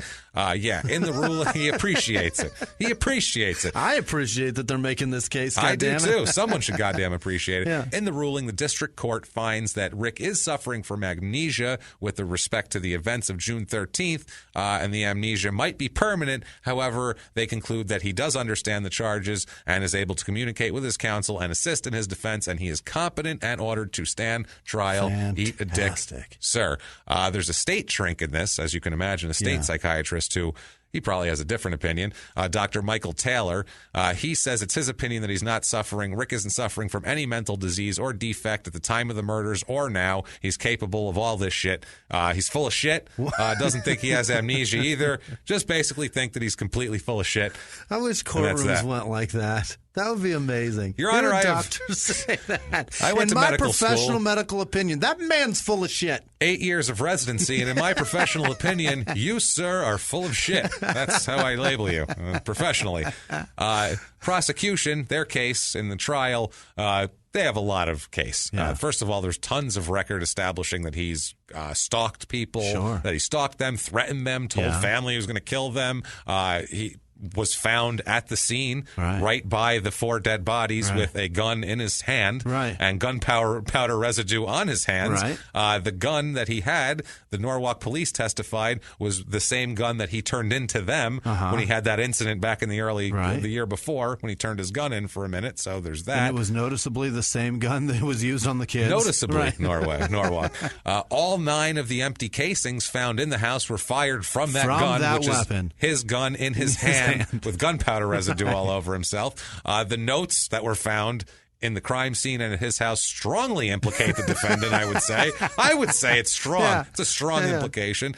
It's written by him. He says he has a desire to unify his family so they would be together forever with God in heaven. That's pretty specific right there. I don't think that's and not begging metaphor. For forgiveness of the other two. That's not metaphor. Yeah, and begging for forgiveness for killing children. That's the other thing, too, is the note at the home says that he has regrets for killing the 2 girls. Also, the placement of the kids, Jolene and the 3 kids in the bedroom, is very symbolic of his, we're getting all together. We're all going to be in the bed together with the blanket on us, and I'll be over here. And then those other kids downstairs, way the fuck away. Yeah, get them out of here. They were just down Somebody there. else's fucking kids. Left them where they were laying here. Now, Jesus. There's some controversy over Jolene's journal. She kept a journal that she kept basically records of every time he called, visited, followed them around. This was at her attorneys and her family told her to do this when she filed for the divorce and got the restraining order. Write it all down, document it. So there's all of this stuff, and Rick does not want this to be admissible. Obviously, read in court. They rule that it's not prejudicial to Rick. It's just it is what it is, and also a lot of it is redundant with what people say. Like it'll be like July 12th, he stalked me, and then her cousin will testify that on July 12th I saw him stalking her. So it's like it doesn't matter anyway. It's just backup. The defense, they have a case too. They're trying. Really? They don't just say they're swinging for the fence. We don't know. This. He says that the state failed to prove that he did anything, that he's the perpetrator even of the crimes. Wow. He argues the physical evidence shows that he couldn't have committed the murders. Couldn't have at all. He said that Kevin Reinhardt, the guy who discovered the bodies, or Mark, whose daughters are downstairs, or maybe another unnamed individual, or them together committed the crimes. Anybody but me. OJ just said it's Colombian drug dealers. I think she had an ex-boyfriend that was angry. That's what he just did here. The Bojangles defense. He said he points to numerous. He's just pointing out to picky stuff about the evidence to try to challenge it. Rick's big thing and his lawyers is that there's no blood was found on Jessica's hair. Her head was found on a pillow which had a bunch of his blood on it, but not her blood, which, whatever. Rick says that the only way that could have happened is if her head went on the pillow after he shot himself. So he's saying someone shot me and then put her head on the pillow. Or it just splattered that way, and that's fucking life here. So that's a big sticking point that he's trying to say. That means I didn't kill the kids. There's an expert witness that says why that happened. He said that the possibility of absorption into the pillow and the streaming of blood into crevices away from Jessica's head, that's what he said. So it's, otherwise, who knows? It could have just happened there. Or they said it might just be that the crime scene photographer was just screwed up when he said he didn't see blood in the hair. It just could be one of those. So it's like there's a million different reasons why that could be. He also says, Rick says, he emphasizes the alleged presence outside of the upstairs bathroom of a blood type which didn't match any of the victims, Rick, Mark, or Kevin. None of these people it matches. So someone came over and bled. Somewhere, Someone came over and bled. That could have been at any time, though. And it's not a lot of blood. It's a little tiny bit of blood. Somebody picked their nose in the bathroom, and now they got a nosebleed. Yeah, well, there was evidence that the blood sample here, that sample was very saturated and had the smell of urine. The jury said, who knows? It was too contaminated anyway. They said it might not have been able to match it to anybody. Could have been a dog's blood. Could have been anything. Right. A dog with a bloody dick somewhere. Rick also says there's no blood trail between the bed and the master bedroom and his jeans, which are on the floor. He's like, the absence of the blood trail here, that's evidence that someone else, the actual murderers, removed his jeans from him after he was shot in the head. And, it was found on the jeans. This is the weirdest fucking thing. It's for somebody that let's fucking play devil's advocate and say somebody else did this, because for all the evidence, and he's talking about, like, he wrote these notes that they're all going to be dead and we're all going to go to heaven together. Yeah. And all of a sudden he's got, like, he's going to defend himself against this. That's crazy too. It's crazy. That's a nutty thing to do. He was so dedicated to being dead, and now that he's not dead, now he doesn't want to be a part of this at all. Shit. Right. Yeah. What are you talking about? Yeah. It's very much like he was rubbing the seam too hard. Got real, just like when you masturbate and then when it's done, like, reality comes rushing back. Yeah, that's kind of where he's at. After you murder your whole family and then you try to kill yourself and it doesn't happen. And then you wake up in the hospital. Yeah, and then you're like, oh my God, what have I done? You wake up in the hospital with a police guard by your bed, and you're like, fuck. Just like when you're done masturbating, you're like, what have I done? I did it again. This is a little worse, I'm going to say. A little bit worse, yeah. It's still harder to clean up and worse. Let's just say that. I just can't believe he's defending himself against this. Like, why not just be like, yeah, I did it. I need punishment. You're going to die one day. Yeah. You'll go back to him. No, if that was your plan and that's what you believe, then you're going to go back to him when you die in jail. Why not fucking give a shit? Who cares? Or try again. I don't know. Yeah. Why defend yourself? Just kill yourself. This guy could try again. You tried to kill yourself. Why don't you just go for the death penalty? And does Iowa have it? I don't know. They're not going for it here if they do have it. But so he says that...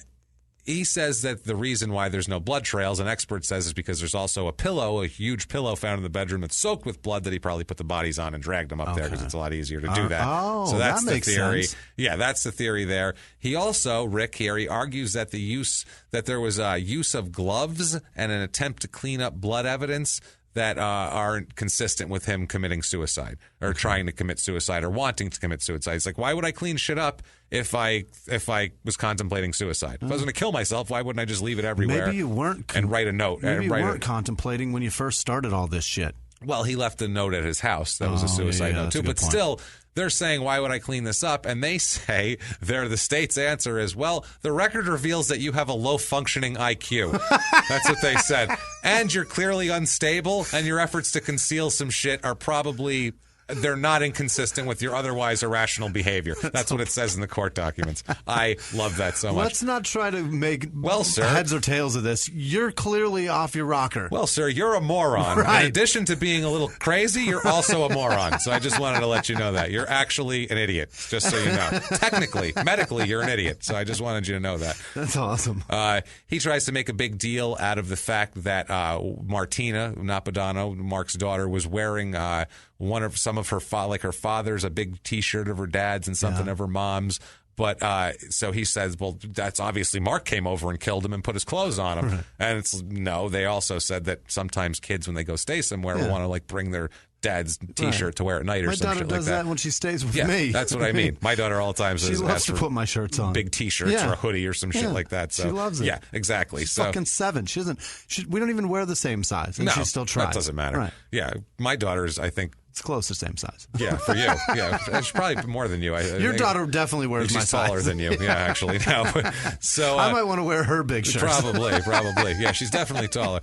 So also they're saying Rick's trying to establish evidence that there was a bitter divorce between Mark and his wife, and that's what it was, and he was pissed off, and That's what he's saying. Yeah, so no one's buying this shit basically here. Also, too, he tries to challenge what Kevin Reinhardt saw when he first came in the house because he had a conflicting statement about seeing something and seeing something else, which it doesn't really matter because I think in that state it's a little, you see your sister and all of her kids dead. You might go, holy shit! I want the fuck out of here. You might have your facts a little off. But they also said that he also posits the theory here Mr. Rick here, says that, well, what probably happened is Kevin came in, was trying to kill everybody, obviously, and then I tried to stop him, and during the struggle, he shot me. Twice. Well, once in the wrist while we were struggling, and then he got the gun and he shot me in the head. Then he killed everybody, staged it, and left.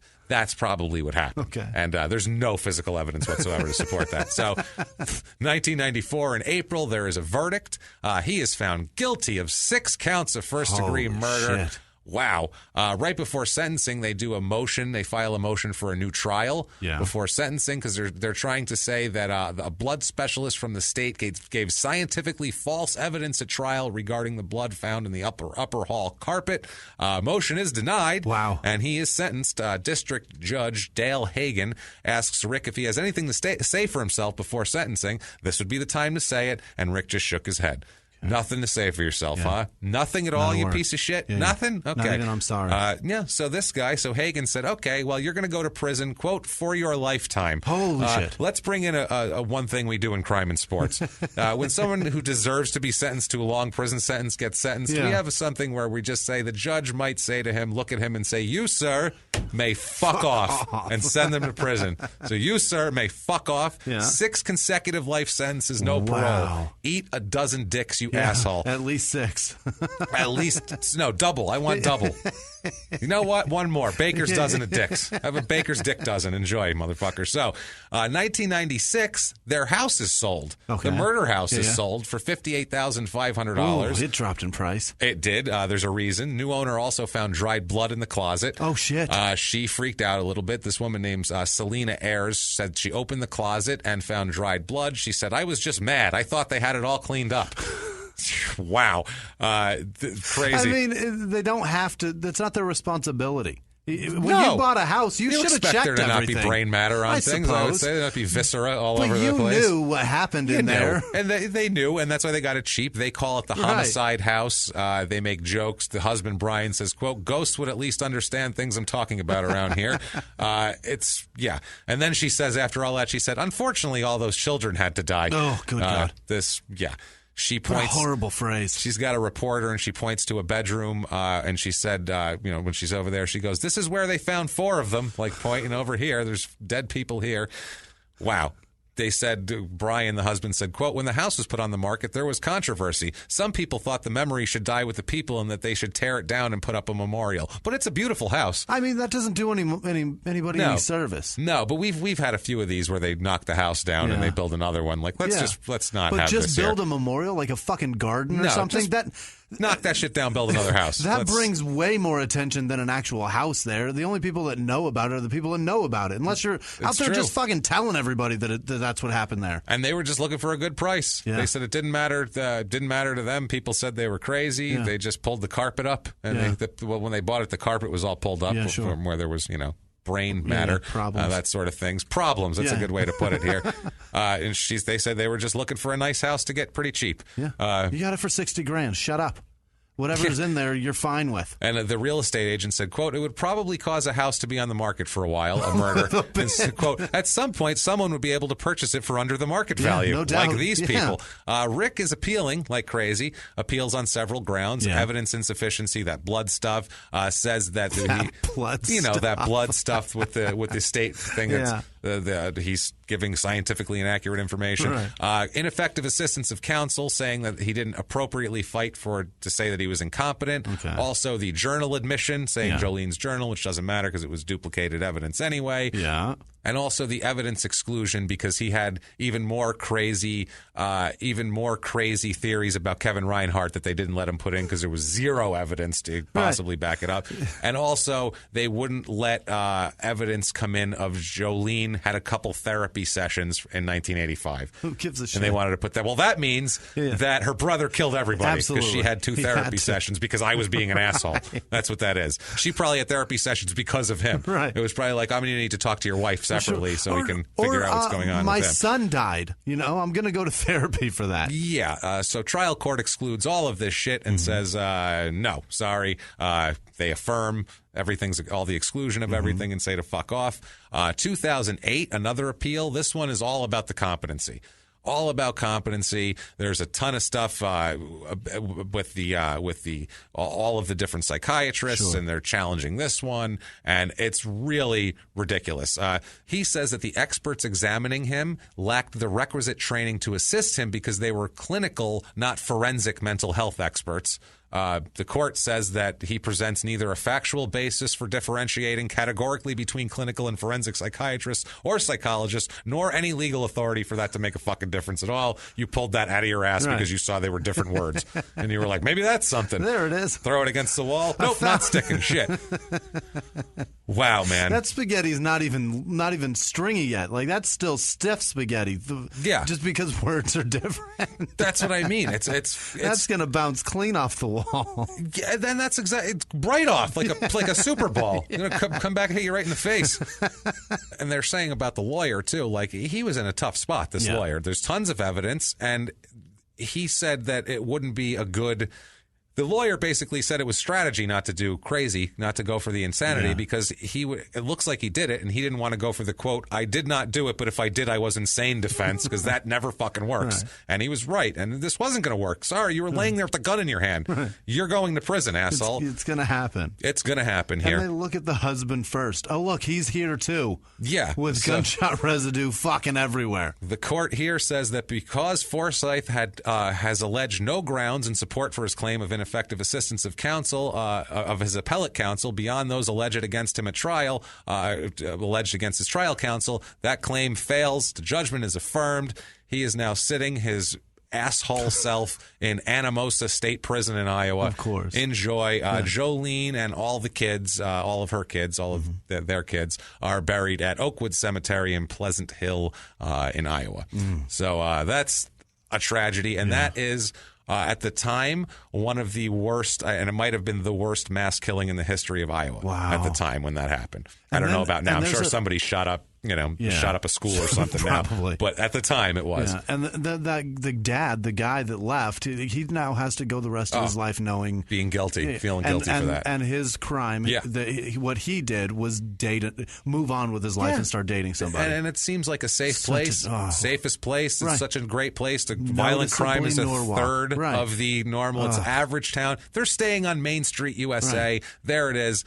Wow. So that mess of a story, if you like that mess of a story, or at least are telling of it, please get on iTunes and give us 5 stars. There you go. It helps us out so much on the business end. If you want to be a superstar in our eyes and a producer to the show, you can get on patreon.com/crimeinsports. Crime in Sports. That is the one, and you can make a donation there. And if you want to do a one-time donation of any amount, you can go to PayPal and use our email address, crimeinsports@gmail.com. Crime in Sports. That's the opposite of crime out sports. You got it. And if you want to get a hold of the show on social media, you can do that on Twitter @MurderSmall. There you go. Facebook.com/SmallTownPod. And like we said, crimeinsports@gmail.com. Jimmy, why don't you hit us with the list of our most loved people, our producers. What do you have for us today? It was bananas this week between going to L.A. and performing out there and meeting so many of you unbelievable people. And then we got a gift at the show of note cards, too. Just the outpouring of support from you guys is fucking incredible, and we love watching it happen. So thank you guys all. And the start this week, we've got Courtney Pentecost. Shit. Right out of the gate. Shit gave us something? Awesome. Shit's been so good to us. Alexi Makinen. Shit. That sounds terrible. That's definitely not her or his name. Alexi. It's Alexi. That's definitely the first name, but Makinen. You've never pronounced the name right. Nobody cares. I said Lino instead of Lino 6 months ago, and I still fucking get tweets today. About and it. I tell every single one of them to go fuck themselves. And Alexi is gonna fucking tweet me and be like, "You were close. It was adorable." Or that's what shit. I mean. Yeah, whatever. And what about you, Minnesota? What's some love for me, dickheads? Andrea Decatur, Jared Howhay, APP. Is that app or is that I'm not sure. Maybe a business. Down app. with APP. Krista Fleischer, Jess Landgren, and again Chrissy-Ann Castaldi. The two of you, Chrissy-Ann Castaldi and Jess Landgren, you two are fantastic. Wow. Thank you both. Thank you so much. Yeah. Bottom of our hearts. Melissa Butler, John Bickness, Paul Schultz, Laura Sinclair, Blaine Holderby, Melissa Hoover, Luis Figueroa. He was at the show in L.A., by the way. He drove down from San Francisco with his friends. Awesome. Where Thank was you. I at? Sarah, Sarah Suong, Suong. Suong? Yeah, Swong. sure. Sarah Swong, David Edmonds, Jose Oliveras. I hope that's one of the cholos from LA. I hope Those so. guys were so Those awesome. guys ruled. Angela Banks Mason, Sarah Diaz-Handino. That's got to be it. Diaz-Handino. That sounds right. Yeah, sure. What the I hell? like it. Denise Sanchez, Kellen Englert, Aaron Dombrowski, Jessica Paredes, Kevin. Okay, so here's something. He's got a business. Kevin Texera Art and Stuff. So try to figure out how to spell Kevin Texera Art and Probably Stuff. like Teixeira, like Mark Teixeira. It's exactly that. It's Teixeira. God damn it. Yeah. Jordan Bodell. I know who that guy is. Why didn't I try to fucking pronounce it like that? He played in the majors for 15 years. That's like me going Jourdain. It's definitely Jourdain. No, it's Jordan, you fucking idiot.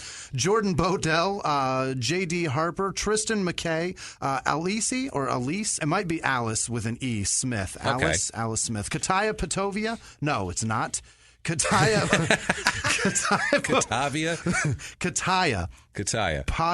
Padovani. Okay. Yeah, here's an easy one. You ready? Pickles. Good for you, Pickles. Thanks for donating. Thank you. Catherine Sawinski, Craig Ventura. He loves the Mexican Pimp and the Shawarma Man. I just love his brother Ace. No, not a good joke. Ace Ventura? I don't know. Mark Williams, Terrible. Laura Willis, Amy D'Angelo, Flavia Perez, Andrew Pearson, Scarlett Charlton, Lindsay Ray, Blaze Cruz. I know how to pronounce that. You almost got me with Blast, but it's definitely Blaze. Blaze Cruz, Luis, Nilo Rafsanjani. What? Whoa. What was that? That wasn't bad. Where did I pull that came shit out? Right, yeah. Holy shit. Aaron Anderson, Laura Ventriloquist Christensen. in here somewhere. Laura Christensen, Travis Mays, Corey Greighton or Greighton? No, Gayton. It's an A, not an R. Gaitan? Right, Corey Gaitan. That's it. Julie Smallman. That's me, right? Me? Yeah, you got that. Leslie Green, Beth Burleson, Looper Joy Looper, Alex Marchi, or Marchi. Is it March? Is that an R? I'm an asshole. Don Gordon. I have no idea. I'm just Katie Heisel, Tiffany Daubert, Torin Beckerud. You know, they say when you're in quicksand, you're not supposed to struggle or kick. You're just supposed to look for a branch or something to grab onto. Grab something. Your fucking feet are kicking and you're sinking hard. Beckerud, Mary Grace Hewlett, Cassandra Walters, Rachel Bridge, David Edmonds, Sarah Beamish, Rebecca Lemmer, Taryn Winnie. Yes. Taryn Winnie. Andy Reynolds, Mike Kennedy, and Stuart Davies. You guys are fucking amazing. You guys. Honestly, thank you for forcing me to struggle through that because I'm an idiot. Guys. I love you guys. For real. Thank you for being our producers, and thank you for dragging us. Every cent, everything you guys do for us is we're blown away by it. We still don't understand it. Yeah. The show does well in the charts and stuff like that, and we don't understand it. No. We don't get it. Because of you guys. We don't get why you're so nice to us or what it is. But thank you so much. Thank you. It feels weird, but God damn it, do we love it? Yeah. And we're just thank you guys so much from the bottom of our hearts. You couldn't find two more appreciative people for any amount of love that you want to give us. So that said, Jimmy, where would they go if they wanted to get a hold of, I don't know, a guy like yourself? If you want to correct me for any of that, which you probably won't, you can find me at Whisman Sucks, WHISMAN Sucks, Twitter, Instagram, Snapchat. Thank you guys so much for being involved, and thank you for playing along. This has been really, really fun. Love you guys. And I am at Jimmy P is Funny. You can find me there. Copy and paste my last name from the show description. Don't be a hero and try to spell it because you will fuck it up. Jimmy would never be able to pronounce it in a million years if he didn't know me very well. Phytra? It's P-I-E. It's got to be Phytra. I still am not. You know what? If I just handed him a piece of paper and said, read that, I think it would take him 3 times before he go, oh, it's your last name. That's okay, your last now name. I know. That's all. So I think it would take that. But thank you guys so much for everything this week. We can't wait for next week. It's going to be a blast. So until next week, guys, it's been our pleasure. Bye.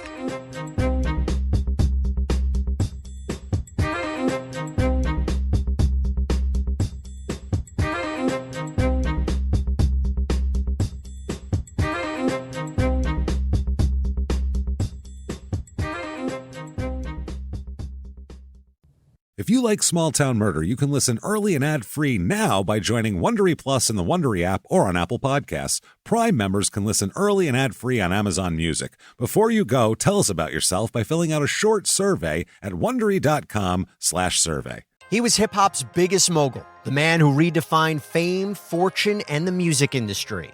The first male rapper to be honored on the Hollywood Walk of Fame, Sean Diddy Combs.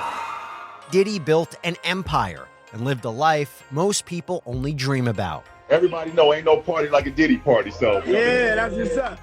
But just as quickly as his empire rose, it came crashing down. Today I'm announcing the unsealing of a 3-count indictment, charging Sean Combs with racketeering conspiracy, sex trafficking, interstate transportation for prostitution. I was up.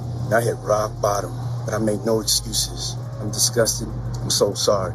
Until you're wearing an orange jumpsuit, it's not real. Now it's real. From his meteoric rise to his shocking fall from grace, from law and crime, this is the rise and fall of Diddy. Listen to the rise and fall of Diddy exclusively with Wondery Plus